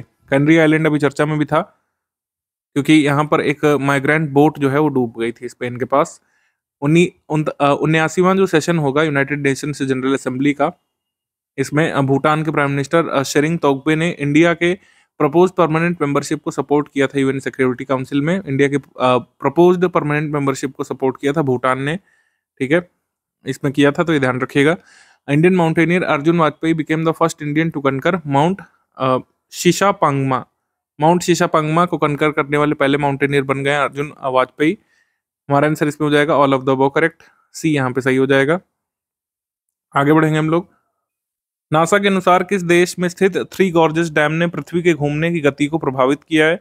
नासा के अनुसार जो 3 गॉर्जेस डैम जो चाइना में बना हुआ है, उसने जो पृथ्वी की घूर्णन गति है उसको थोड़ा सा स्लो डाउन किया है। जो मास जो चेंज हुआ है इस डैम की वजह से, तो जो टाइम है 1 डे का, ये 0.06 माइक्रो सेकेंड्स जो है ये बढ़ गया है। तो टाइम ऑफ डे को बढ़ाने में किस डैम का रोल है?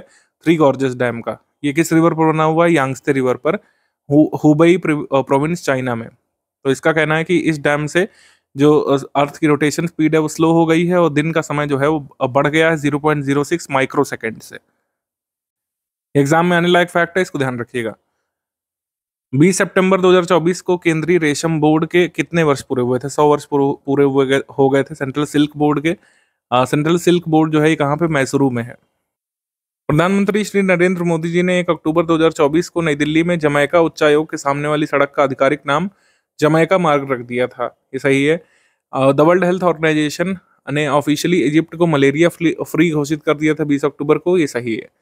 न्यू स्पीशी जो डिस्कवर की गई थी टीम ऑफ रिसर्चर्स के द्वारा वेस्टर्न हिमालयास में, उसका नाम एंगीक्विलस डिकैप्रियोई रखा है। जो हॉलीवुड एक्टर हैं लियोनार्डो डिकैप्रियो, उनके नाम पर ये रखा गया है इस सांप का नाम।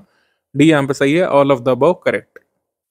वर्ष 2024 में इजिप्ट के अलावा और कौन सा कंट्री जो है जो घोषित हो चुका है WHO के द्वारा मलेरिया फ्री? वो केप काबो वर्डे है। ठीक है, काबो वर्डे, ध्यान रखिएगा। Egypt is also the 5th African country to receive malaria free certification from WHO।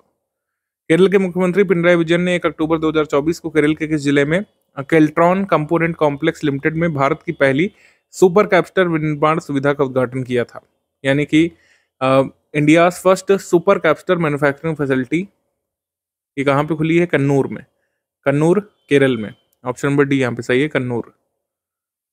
Maharashtra सरकार ने 23 सितंबर 2024 को किस हवाई अड्डे का नाम बदलकर जगत गुरु संत तुकाराम महाराज अंतर्राष्ट्रीय हवाई अड्डा रखा था? पुणे इंटरनेशनल एयरपोर्ट का नाम बदल करके इसका नाम रख दिया गया है जगत गुरु संत तुकाराम महाराज इंटरनेशनल एयरपोर्ट। सी यहाँ पे सही है। आगे है हरिकेन मिल्टन के संबंध में कौन सही? हरिकेन मिल्टन ने अमेरिका के फ्लोरिडा के पश्चिमी तट पर जो है तूफान के रूप में दस्तक दी थी, ये सही है। मिल्टन वर्ष 2024 में फ्लोरिडा में आने वाला तीसरा तूफान था। इससे पहले डेबी आ चुका है और हेलेन आ चुका है, दोनों यहाँ पे सही है। आंसर यहाँ पे हो जाएगा सी, 1 and 2 बोथ करेक्ट। इसके बाद हरिकेन ऑस्कर के बारे में कौन सा कथन सही है? ऑस्कर 20 अक्टूबर 2024 को बहामास के तट पर आया था और फिर ये क्यूबा से टकराया था। क्यूबा में हरिकेन ऑस्कर के कारण आर्थिक संकट के बीच विरोध शुरू हुआ था, ये सही है। सी यहाँ पे सही है, 1 and 2 बोथ करेक्ट, सी। निम्नलिखित में से कौन भारतीय प्रौद्योगिकी संस्थान वर्ष 2025 तक दुबई में एक अंतर्राष्ट्रीय अनुसंधान केंद्र खोलने वाला है? IITM ग्लोबल दुबई सेंटर जो है दुबई में वर्ष 2025 तक खोलेगा IIT Madras. Option number A यहाँ पर सही है, IIT मद्रास। केंद्रीय मंत्रिमंडल ने 9 अक्टूबर 2024 को किस राज्य के लोथल में राष्ट्रीय समुद्री विरासत परिसर के विकास को मंजूरी दी है? ये काफी दिन से चर्चा में है, 2021 सही है, ठीक है। नेशनल मैरीटाइम हेरिटेज कॉम्प्लेक्स कहाँ बनने वाला है? लोथल गुजरात में। ऑप्शन नंबर ए यहाँ पे सही है। आगे है कौन सा कथन यहाँ पे इनकरेक्ट है? बिहार पोस्टल सर्किल ने एक स्पेशल कवर रिलीज किया था रतन टाटा के मतलब कह सकते हैं डेथ पर, ये सही है। फिर औषधि नियामक CDSCO और national regulatory authority of India ने जो WHO स्टैंडर्ड्स हैं फंक्शनल वैक्सीन के लिए, फंक्शनल वैक्सीन रेगुलेटरी सिस्टम के लिए, उसके सारे स्टैंडर्ड्स यहाँ पे मीट कर लिए हैं, ये सही है। The country's first structure dedicated to military intelligence operatives vigilant park, सैन्य खुफिया कार्यकर्ताओं को समर्पित देश की पहली संरचना सतर्क पार्क का उद्घाटन जो है महाराष्ट्र के पुणे में किया गया था, ये भी सही है। इसमें इनकरेक्ट स्टेटमेंट यहाँ पे कोई नहीं है, तो डी आंसर यहाँ पे हो जाएगा एक बार फिर से।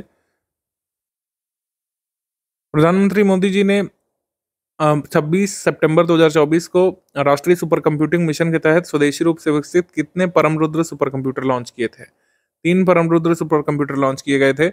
इनको इंस्टॉल किया गया दिल्ली में, पुणे में, कोलकाता में। अर्का और अरुणिका 2 हाई परफॉर्मेंस कंप्यूटिंग सिस्टम, इनको भी इनॉग्रेट किया गया था। तो 3 यहाँ पे सही आंसर हो जाएगा। अगला है शेल गैस और तेल गैर परंपरागत प्राकृतिक संसाधन होते हैं। Shale gas and shale oil are unconventional natural resources, ये सही है। They are deeper in comparison to conventional crude oil found at 1500 metres, ये भी सही है, लेकिन ये इसकी व्याख्या नहीं कर रहा है। क्रूड ऑयल से गहरे में भी मिलता है शेल गैस और शेल ऑयल, लेकिन ये जो रीजन है वो एक ही व्याख्या नहीं कर रहा है, तो आंसर यहाँ पे बी हो जाएगा हमारा। अगला है ministry of environment forest and climate change ने नोटिफाई किए हैं इको मार्क रूल्स 26 सितंबर 2024 को। इको मार्क स्कीम 1991 के जो रूल्स हैं उनको रिप्लेस कर लेंगे। इनका इम्प्लीमेंटेशन किसके द्वारा किया जाएगा इको मार्क रूल्स का? सेंट्रल पोल्यूशन कंट्रोल बोर्ड और ब्यूरो ऑफ इंडियन स्टैंडर्ड्स के द्वारा। तो ये दोनों कथन यहाँ पे सही हो जाएंगे, सी यहाँ पे सही है। फिर ये ऐप पोर्टल ने कुछ flood watch India mobile app 2.0 ये 13 अगस्त 2024 को जारी किया गया था केंद्रीय जल आयोग की तरफ से। ट्रैक योर ट्रांसपोर्ट ये लॉजिस्टिक्स की प्रमुख चुनौतियों से निपटने के लिए जारी किया गया था, ठीक है। इतना यहाँ पे काफी